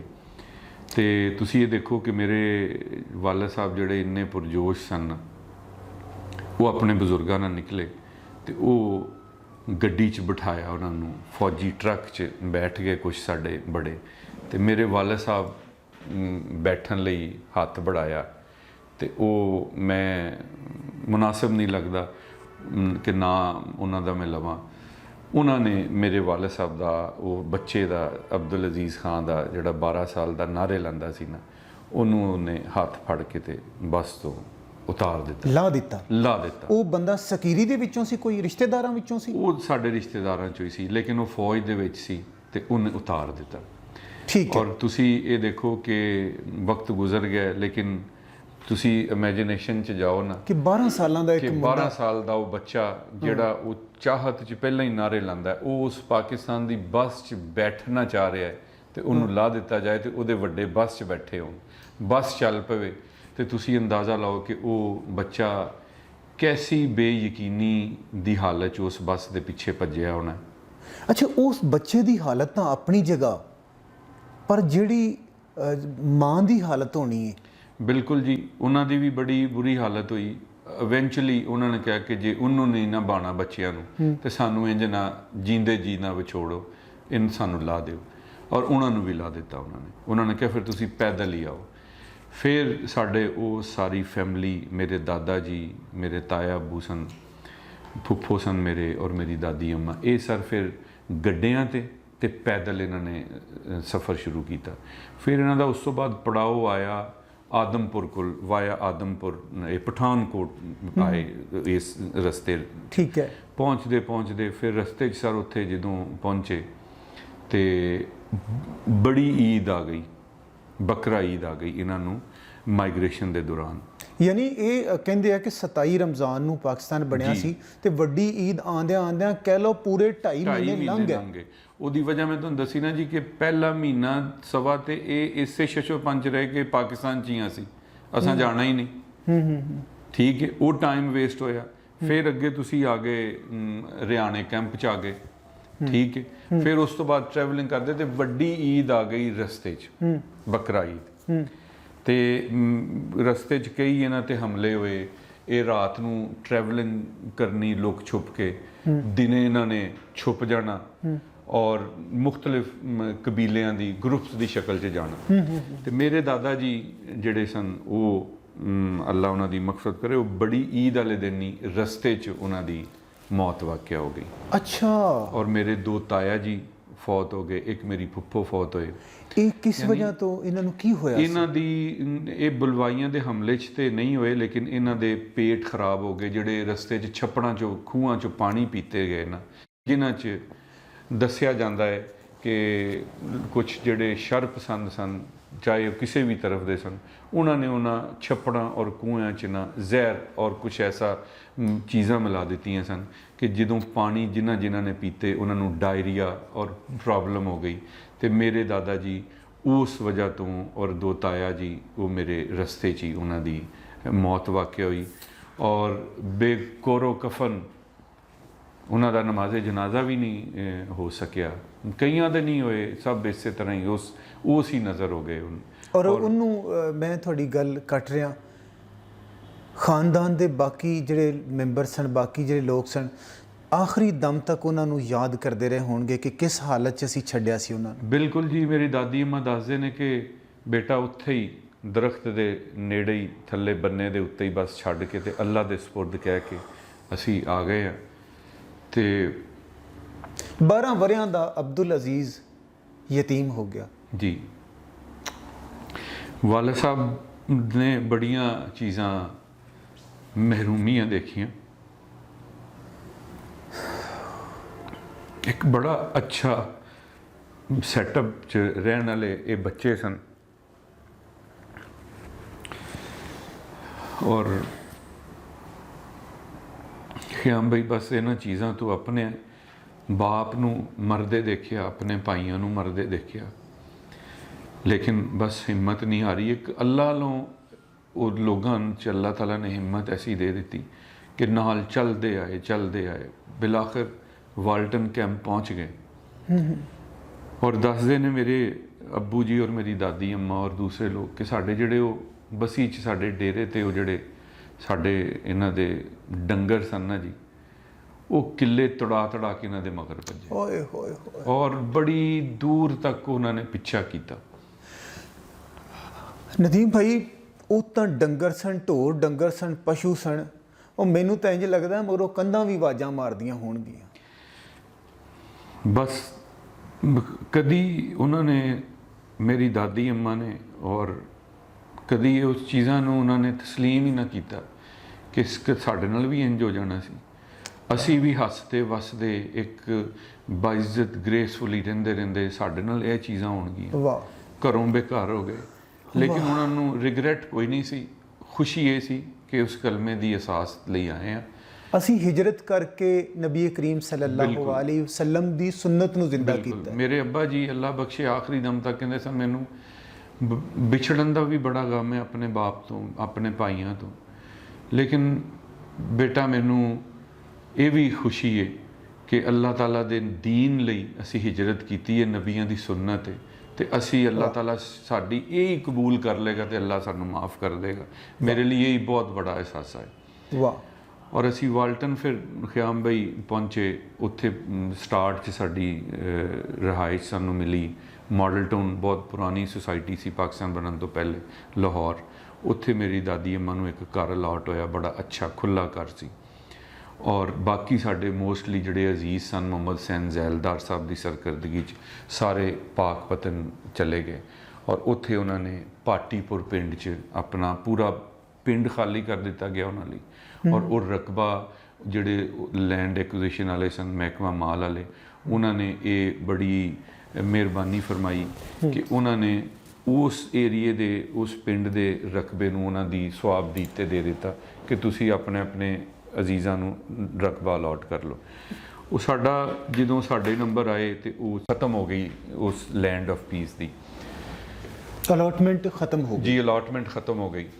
ਤੇ ਫਿਰ ਸਾਨੂੰ ਗੁਜਰਾਂਵਾਲਾ ਸਾਡਾ ਖਿਆਮ ਸਾਹਿਬ ਰਕਬਾ ਅਲਾਟ ਕੀਤਾ ਗਿਆ, ਸਾਨੂੰ ਗੁਜਰਾਂਵਾਲਾ ਨੰਬਰ ਮਿਲੇ। ਠੀਕ ਹੈ। ਤੇ ਫਿਰ ਉਹ ਇੱਕ ਬੇਵਾ ਔਰਤ ਲਈ ਔਰ ਛੋਟੇ ਬੱਚਿਆਂ ਨੂੰ ਨਾਲ ਲੈ ਕੇ ਰਿਹਾਇਸ਼ ਲਾਹੌਰ ਰੱਖੇ ਔਰ ਰਕਬਾ ਗੁਜਰਾਂਵਾਲਾ ਸ਼ਹਿਰ 'ਚ ਮਿਲੇ ਤੇ ਬੜਾ ਡਿਫਿਕਲਟ ਸੀ ਉਹਨੂੰ ਮੈਨੇਜ ਕਰਨਾ।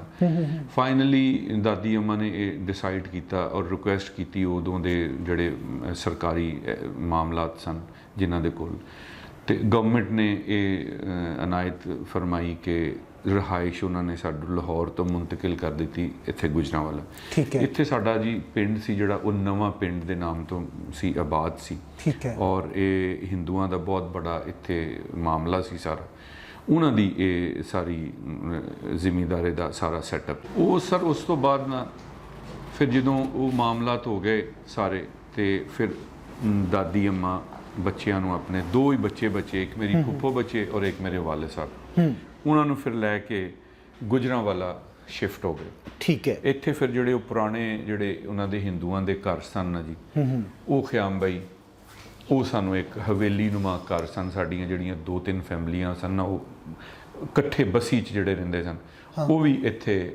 ਇਕੱਠੇ ਹੋ ਗਏ। ਔਰ ਫਿਰ ਅਸੀਂ ਉਹ ਨਏ ਸਿਰੇ ਤੋਂ ਸ਼ੁਰੂਆਤ ਕੀਤੀ। ਮੁਕਾਮੀ ਲੋਕਾਂ ਨੇ ਸ਼ੁਰੂ 'ਚ ਬੜੀ ਪ੍ਰੋਬਲਮਸ ਕ੍ਰੀਏਟ ਕੀਤੀਆਂ, ਇੱਲਾ ਮਾਸ਼ਾਅੱਲਾ ਜਿਹੜੇ ਚੰਦ ਇੱਕ ਦੋ ਘਰਾਣੇ ਸਨ। ਮੈਂ ਜ਼ਿਕਰ ਜ਼ਰੂਰ ਕਰਾਂਗਾ ਇੱਕ ਰਾਈ ਫੈਮਿਲੀ ਦਾ, ਕਿ ਜਿਨ੍ਹਾਂ ਨੇ ਸਾਡੀ ਉਸ ਕਸਮ ਪੁਰਸੀ ਦੇ ਵਿੱਚ ਸਾਡੀ ਮੇਜ਼ਬਾਨੀ ਕੀਤੀ। ਉਹਨਾਂ ਨੇ ਆਪਣੇ ਘਰੋਂ ਖਾਣੇ ਛਾਣੇ ਬਣਾ ਕੇ ਸਾਡੇ ਘਰ ਭੇਜਣੇ ਕਿ ਚੂੰਕਿ ਤੁਸੀਂ ਨਵੇਂ ਆਏ ਹੋ, ਮਾਜਰ ਹੋ, ਤੁਹਾਨੂੰ ਵਾਲੇ ਕੁਝ ਸਿਸਟਮ ਦਾ ਨਹੀਂ ਪਤਾ, ਤੇ ਜਿੰਨੀ ਦੇ ਤੁਹਾਡਾ ਇਹ ਨਹੀਂ ਹੁੰਦਾ ਤੇ ਤੁਸੀਂ ਸਾਡੇ ਮਹਿਮਾਨ ਹੋ। ਅੱਛਾ ਨਦੀਮ ਵੀ, ਮੇਰੀ ਆਦਤ ਹੈ ਕਿ ਜਿਨ੍ਹਾਂ ਨੇ ਉਸ ਭੈੜੇ ਸਮੇਂ 'ਚ ਚੰਗਾ ਕੰਮ ਕੀਤਾ ਹੋਵੇ ਨਾ, ਮੈਂ ਉਹਨਾਂ ਦੀ ਵਡਿਆਈ ਦਿਲੋਂ ਜਾਨ ਨਾਲ ਕਰਨਾ ਜੀ। ਤੇ ਦੇਖੋ ਚੰਗਿਆਈ ਕਦੇ ਨਹੀਂ ਮਰਦੀ। ਠੀਕ ਬਾਤ ਹੈ। ਜਿਨ੍ਹਾਂ ਨੇ ਨੇਕੀਆਂ ਕੀਤੀਆਂ ਹੋਣ ਔਰ ਭੈੜੇ ਸਮੇਂ 'ਚ ਨੇਕੀਆਂ ਕੀਤੀਆਂ ਹੋਣ, ਰੱਬ ਤਾਲਾ ਉਹਨਾਂ ਦਾ ਨਾਂ ਹਮੇਸ਼ਾ ਜ਼ਿੰਦਾ ਰੱਖਦਾ ਹੈ।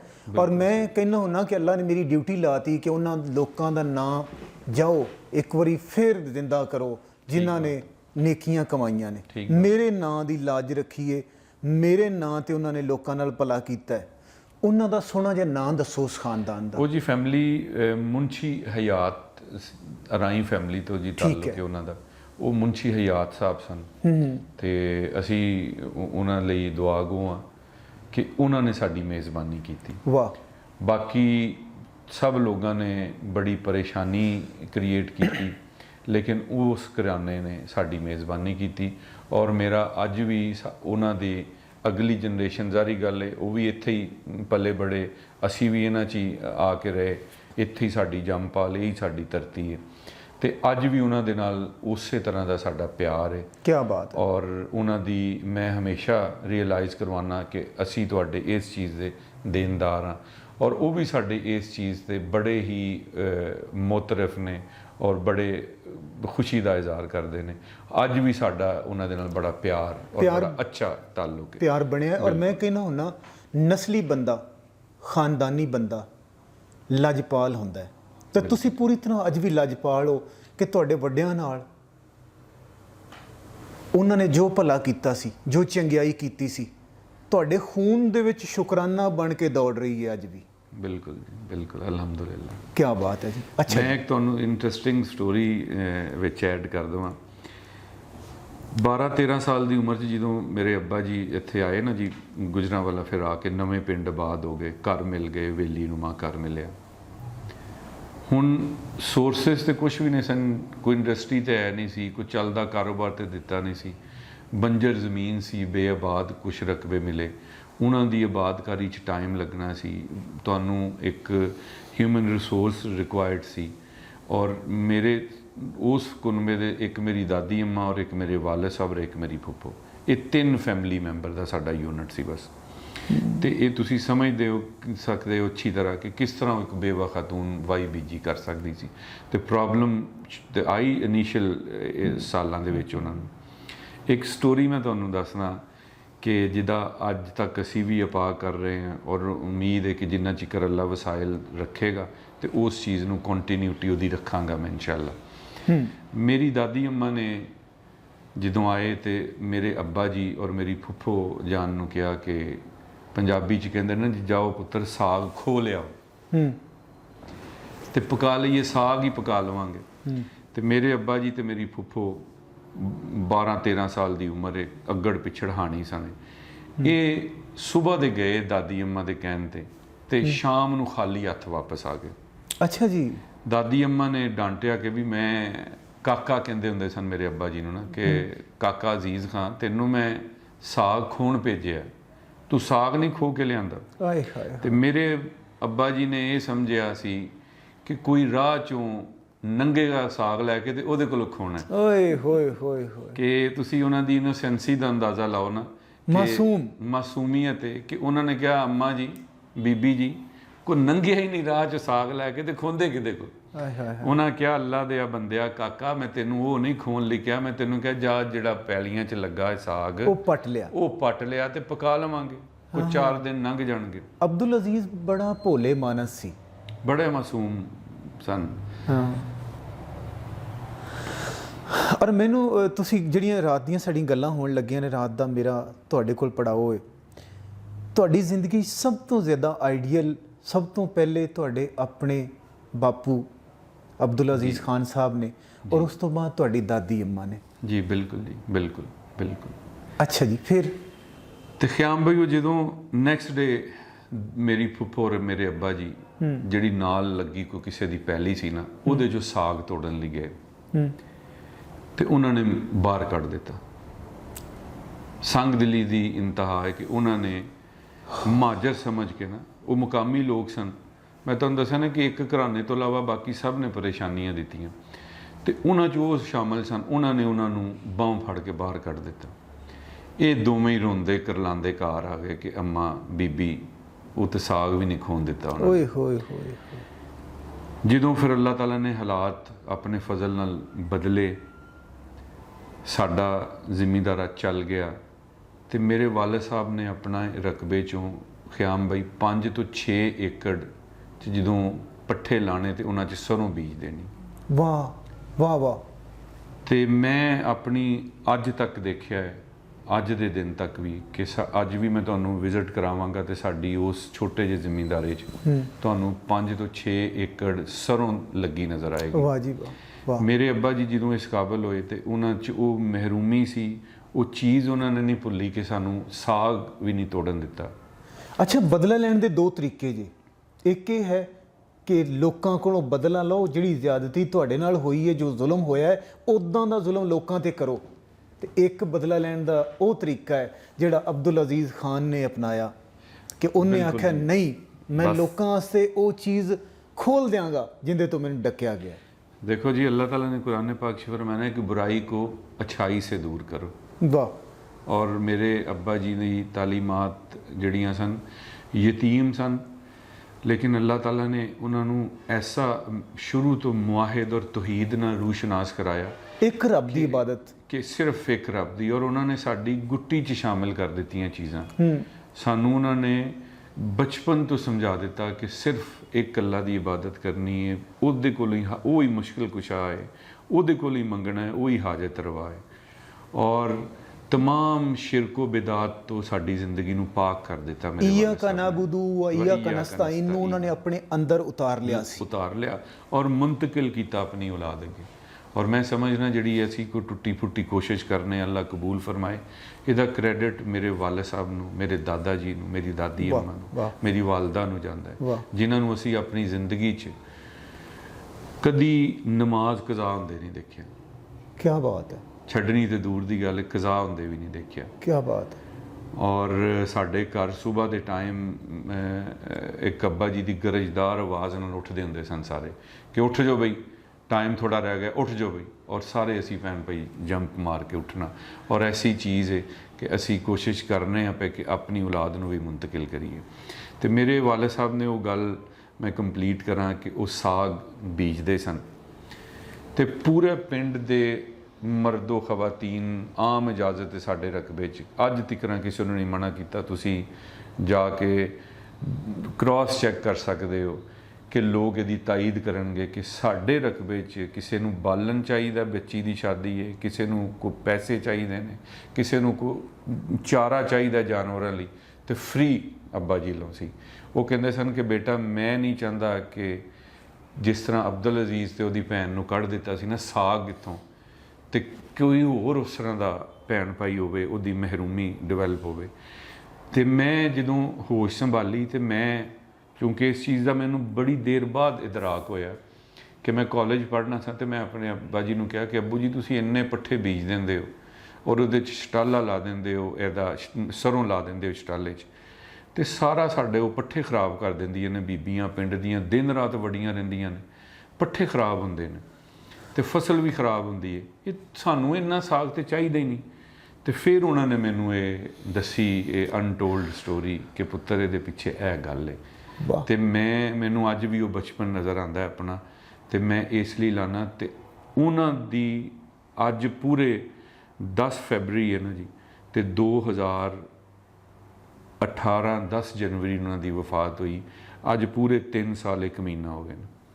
तो अज भी सीजन कुदरती साग का वे, तो मैं तुहानू विजिट भी करा सकना, तुहानू साडियां पैलियां च साग लगा नज़र आएगा। क्या बात है जी, क्या बात है। चौथा साल है असी वो रूटीन वो ही रखी है कि साग लगाओ और लोग लैके जाते हैं।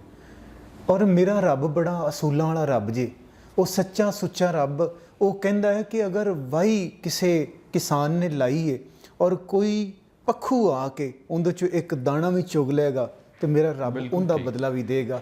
अज जिहड़ी सखावत अब्दुल अजीज़ खान दी उन्हां दे पुत्तर नदीम अजीज़ खान ने जिंदा रखी है, इनका अजर ना सिर्फ तुहानू मिल रहा है बल्कि उस कबर च भी रहमतां च वाधा होंदा जा रहा है। इंशाअल्लाह, आमीन आमीन। बस सर सिलसिले फिर इस तरह चलते गए। फिर मेरे वाले साहब ने मैट्रिकुलेशन की लाहौर गवर्नमेंट इस्लामिया कॉलेज है, उत्थों उन्होंने सॉरी स्कूल सी, उत्थों उन्होंने मैट्रिक किया। और फिर उस तो बाद वो वापस आके अपनी बीबी होरां दे नाल उन्होंने वाई बीजी इनू तरजीह दी। तो बस सिलसिला सर चलते चलते फिर सन 70 च गुजरांवाला छौनी क्याम इहदा हो गया, ठीक है, उहदी वजह च साढ़े कुछ रकबे आ गए और उहदे मुतबादल सानू जिला चंग च यूनिट मिले 12.5 एकड़ दे। वो अब्बू जी चूँकि कल्ले सन, तो फिर वो एड्डी दूर का मामला ना टेक केयर कर सके, तो जिहड़ी बाकी साडी को छोटा रह गया है पीस ऑफ लैंड, उहदे ते असी मेरे वाले साहब ने फिर अपना वाई जारी रखी और सिलसिला चलता चलता बस अल्लाह ताला ने सानू बहुत बड़ा ये रिवार्ड दिता कि अल्लाह ने जे उत्थों सानू अच्छे हालात तो एकदम हिजरत ते मजबूर किया, हालात ने उस नज़रिए नू फॉलो किया, लब्बैक किया, तो कसम पुरसी दी हालत गुजारी। और फिर अल्लाह ताला दे रंग ने, अल्लाह ताला ने मेरे वाले साहब नू भी दिखाया अपनी ज़िंदगी अच्छी पुरसाइश ज़िंदगी मेरे वाले साहब ने। मैं पूरी कोशिश की कि सब भैन भाइयों ने कि वाले साहब नू जो कोई चीज़ां ने असी जो मैक्सीमम अपने उस कैपेसिटी च कर सकने सा उन्हां दी ग्रीटिंग्स लई असी कोशिश करते रहे। अल्लाह ताला अगे उम्मीद है कि अल्लाह ताला उहदा ज़रूर अजर देगा सानू।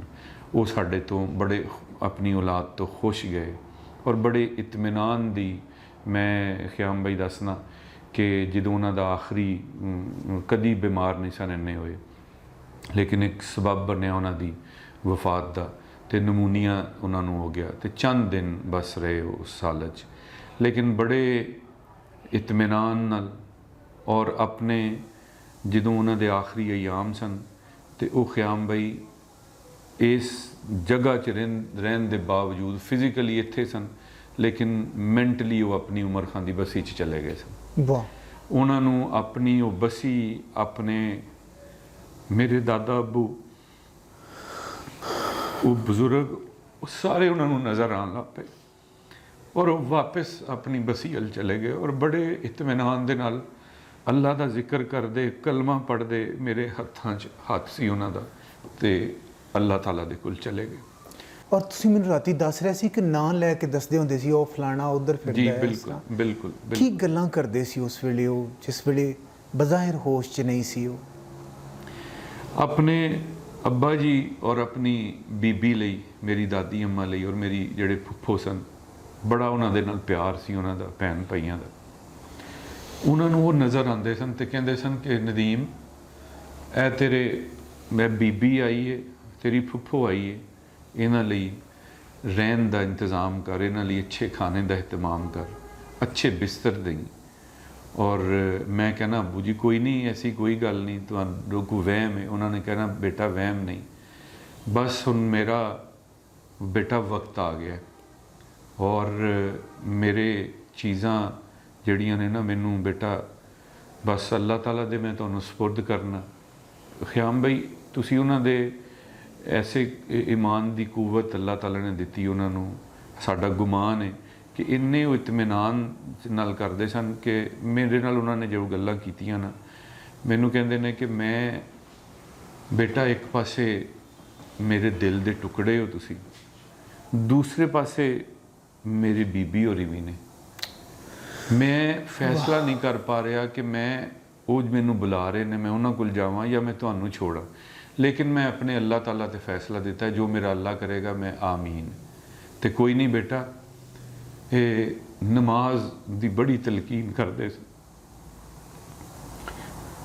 ਆਖਰੀ ਜਿਹੜੀਆਂ ਚੰਦ ਗੱਲਾਂ ਸਨ ਨਾ ਉਹ ਹੀ ਸੀ ਕਿ ਬੇਟਾ ਮਿਲ ਕੇ ਰਹਿਣਾ, ਅੱਲਾ ਦੀ ਜ਼ਾਤ ਨਾਲ ਸ਼ਿਰਕ ਨਹੀਂ ਕਰਨਾ, ਔਰ ਮੇਰੇ ਅਗਰ ਤੁਸੀਂ ਬੱਚੇ ਹੋ ਨਾ ਤੇ ਮੈਨੂੰ ਇਹ ਨਾ ਹੋਵੇ ਕਿ ਤੁਸੀਂ ਕਿਸੇ ਨੇ ਨਮਾਜ਼ ਛੋੜੀ। ਵਾਹ। ਔਰ ਅਲਹਮਦੁਲਿਲਾ क़याम ਬਈ ਵਾਹ। ਅਸੀਂ ਸਾਰੇ ਭੈਣ ਭਾਈ ਮਾਸ਼ਾਅੱਲਾ ਅੱਗੇ ਉਹਨਾਂ ਦੇ ਬੱਚੇ ਸਾਡੇ ਸਾਰੇ ਅਲਹਮਦੁਲਿਲਾ ਨਮਾਜ਼ੀ ਨੇ, ਅੱਲਾਹ ਤਾਲਾ ਇਸਤਕਾਮਤ ਦੇ। ਔਰ ਮੈਂ ਸਮਝਣਾ ਕਿ ਇਹ ਸਾਰੀ ਉਹਨਾਂ ਦੀ ਮਿਹਨਤ ਹੈ। ਮੇਰੇ ਦਾਦਾ ਅੱਬੂ ਤੋਂ ਸਿਲਸਿਲਾ ਚੱਲਦਾ ਆ ਰਿਹਾ ਐਸਾ ਕਿ ਕਦੀ ਵੀ ਮੈਂ ਕੋਸ਼ਿਸ਼ ਕਰਨਾ ਕਿ ਮੈਂ ਵੀ ਆਪਣੇ ਦਾਦਾ ਜੀ ਦੀ ਤਰਜ਼ ਤੇ ਹਮੇਸ਼ਾ ਮੈਕਸਿਮਮ ਕੋਸ਼ਿਸ਼ ਕਰਨਾ ਕਿ ਬਾਵਜ਼ੂ ਹੀ ਰਵਾਂ ਤੇ ਬੜਾ ਇੱਕ ਇਤਮਾਨਾਨ ਜਿਹਾ ਮਹਿਸੂਸ ਹੁੰਦਾ ਹੈ। ਔਰ ਆਪਣੇ ਸਰ ਹਮੇਸ਼ਾ याद रखो अपने बुजुर्गों को, क्योंकि नबी मुकरम सल्लल्लाहु अलैहि वसल्लम का भी फरमान मुबारक है कि अपना नसब अपने बच्चों को याद कराओ और मेरा भी नसब याद कराओ। इससे तुम्हें रिश्तों का तारुफ होता है और तुम रिश्तों के साथ रहमी रिश्ते तभी निभाओगे जब तुम्हें अपने नसब का पता होगा। क्या बात है जी, क्या बात, माशाअल्लाह, सुभान अल्लाह। अच्छा राती मैं सवेरे जदों असी नाश्ते की मेज़ के उत्ते सां ਤੇ ਤੁਹਾਡੇ ਸਾਹਿਬਜ਼ਾਦੇ ਅਬਦੁੱਲਾ ਮੈਨੂੰ ਮਿਲੇ। ਮੈਂ ਆਪਣੇ ਵੇਖਣ ਵਾਲਿਆਂ ਨੂੰ ਉਹਨਾਂ ਦਾ ਕਲਿੱਪ ਵੀ ਵਿਖਾਵਾਂਗਾ ਕਿ ਕਿਸ ਤਰ੍ਹਾਂ ਉਹਨਾਂ ਨੇ ਆਪਣਾ ਜਿਹੜਾ ਨਸਬ ਹੈ, ਆਪਣੀਆਂ ਜਿਹੜੀਆਂ ਪੁਸ਼ਤਾਂ ਨੇ, ਆਪਣੀਆਂ ਜਿਹੜੀਆਂ ਪੀੜ੍ਹੀਆਂ ਨੇ, ਜੱਦੀ ਪੁਸ਼ਤੀ ਯਾਦ ਕੀਤੀਆਂ ਹੋਈਆਂ ਨੇ। ਉਸੇ ਤਰ੍ਹਾਂ ਉਹਨਾਂ ਨੇ ਨਬੀ ਮੁਕਰਮ ਸੱਲੱਲਾਹੁ ਅਲੈਹਿ ਵਸੱਲਮ ਉਸ ਕਰੀਮ ਨਬੀ ਦਾ ਜਿਹੜਾ ਨਸਬ ਹੈ ਉਹ ਵੀ ਯਾਦ ਕੀਤਾ ਹੈ। ਔਰ ਇਹ ਸਾਡੇ ਸਾਰਿਆਂ ਲਈ ਇੱਕ ਮਿਸਾਲ ਹੈ। अच्छा नदीम भाई, बहुत ही ज़बरदस्त स्टोरी और रब ने इस वेले तुहानू बड़े रंग भाग च रखे। अल्लाह पाक ने बड़ियां इज्जतां दित्तियां ने, बड़ियां शानां ने उस मालक दियां और उन्हां शानां दे मुताबिक उन्हें तुहानू रंग भाग लाया। तुसीं इस वेले सोहना इत्थे तुहाडा सैटअप है, तुहाडे वेखण वाले यकीनन वेख रहे होणगे जिहड़े है फुटेज है। ते ये दसो साडे बहुत सारे लोगों नू एहसास कमतरी है इत्थे रहिंदियां होइयां, पाकिस्तान च रहिंदियां होइयां या साडे चढ़दे पंजाब वालियां नू भी अगे पिछे साडे इस इलाके दी सब कॉन्टीनेंट दे विच रहिंदियां होइयां लोकां दे अंदर ना एक है हेठी जी महसूस करते हैं, अपने आप नू घट समझते हैं, कमतर समझते हैं जी।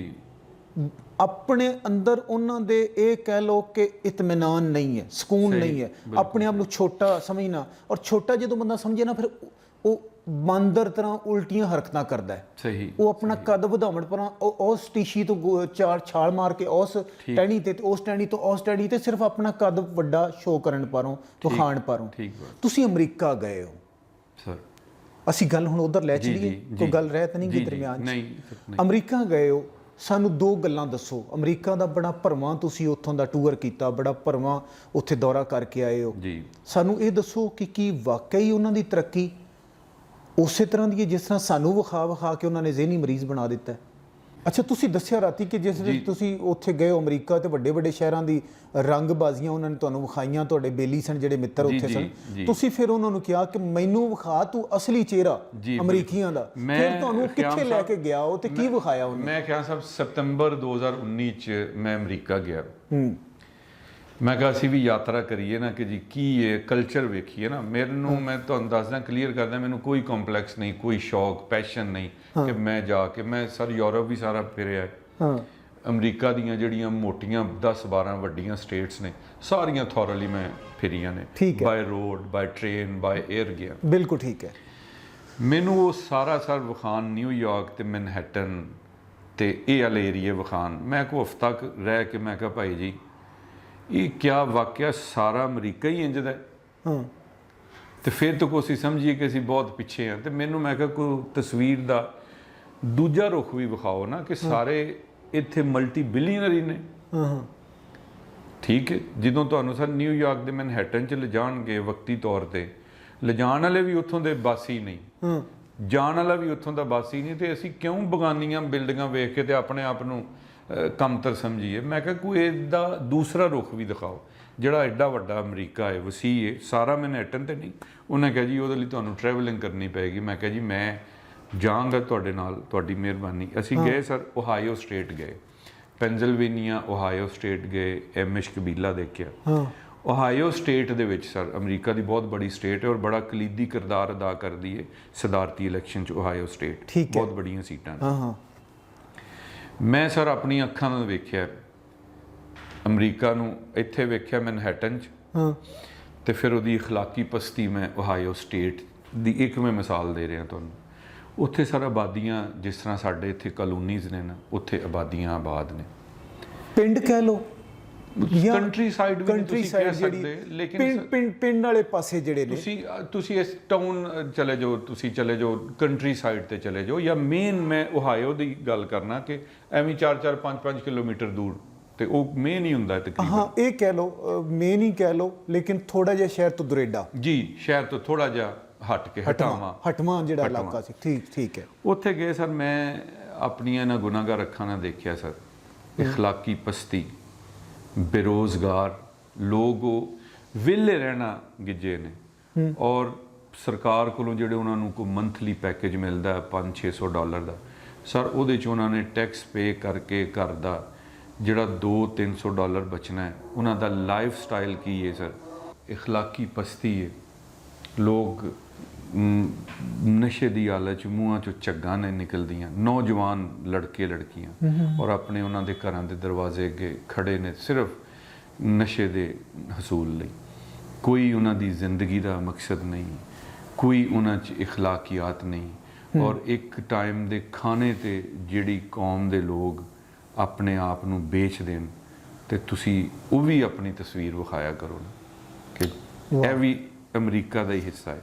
ਵੇਖੋ, ਔਰ ਜਿਨ੍ਹਾਂ ਲੋਕਾਂ ਨੇ ਆਪਣੇ ਕਲਚਰ ਨੂੰ ਯਾਦ ਰੱਖਣਾ, ਜੁੜੇ ਰਹਿਣਾ, ਉੱਥੇ ਵੀ ਲੋਕ ਮੌਜੂਦ ਨੇ।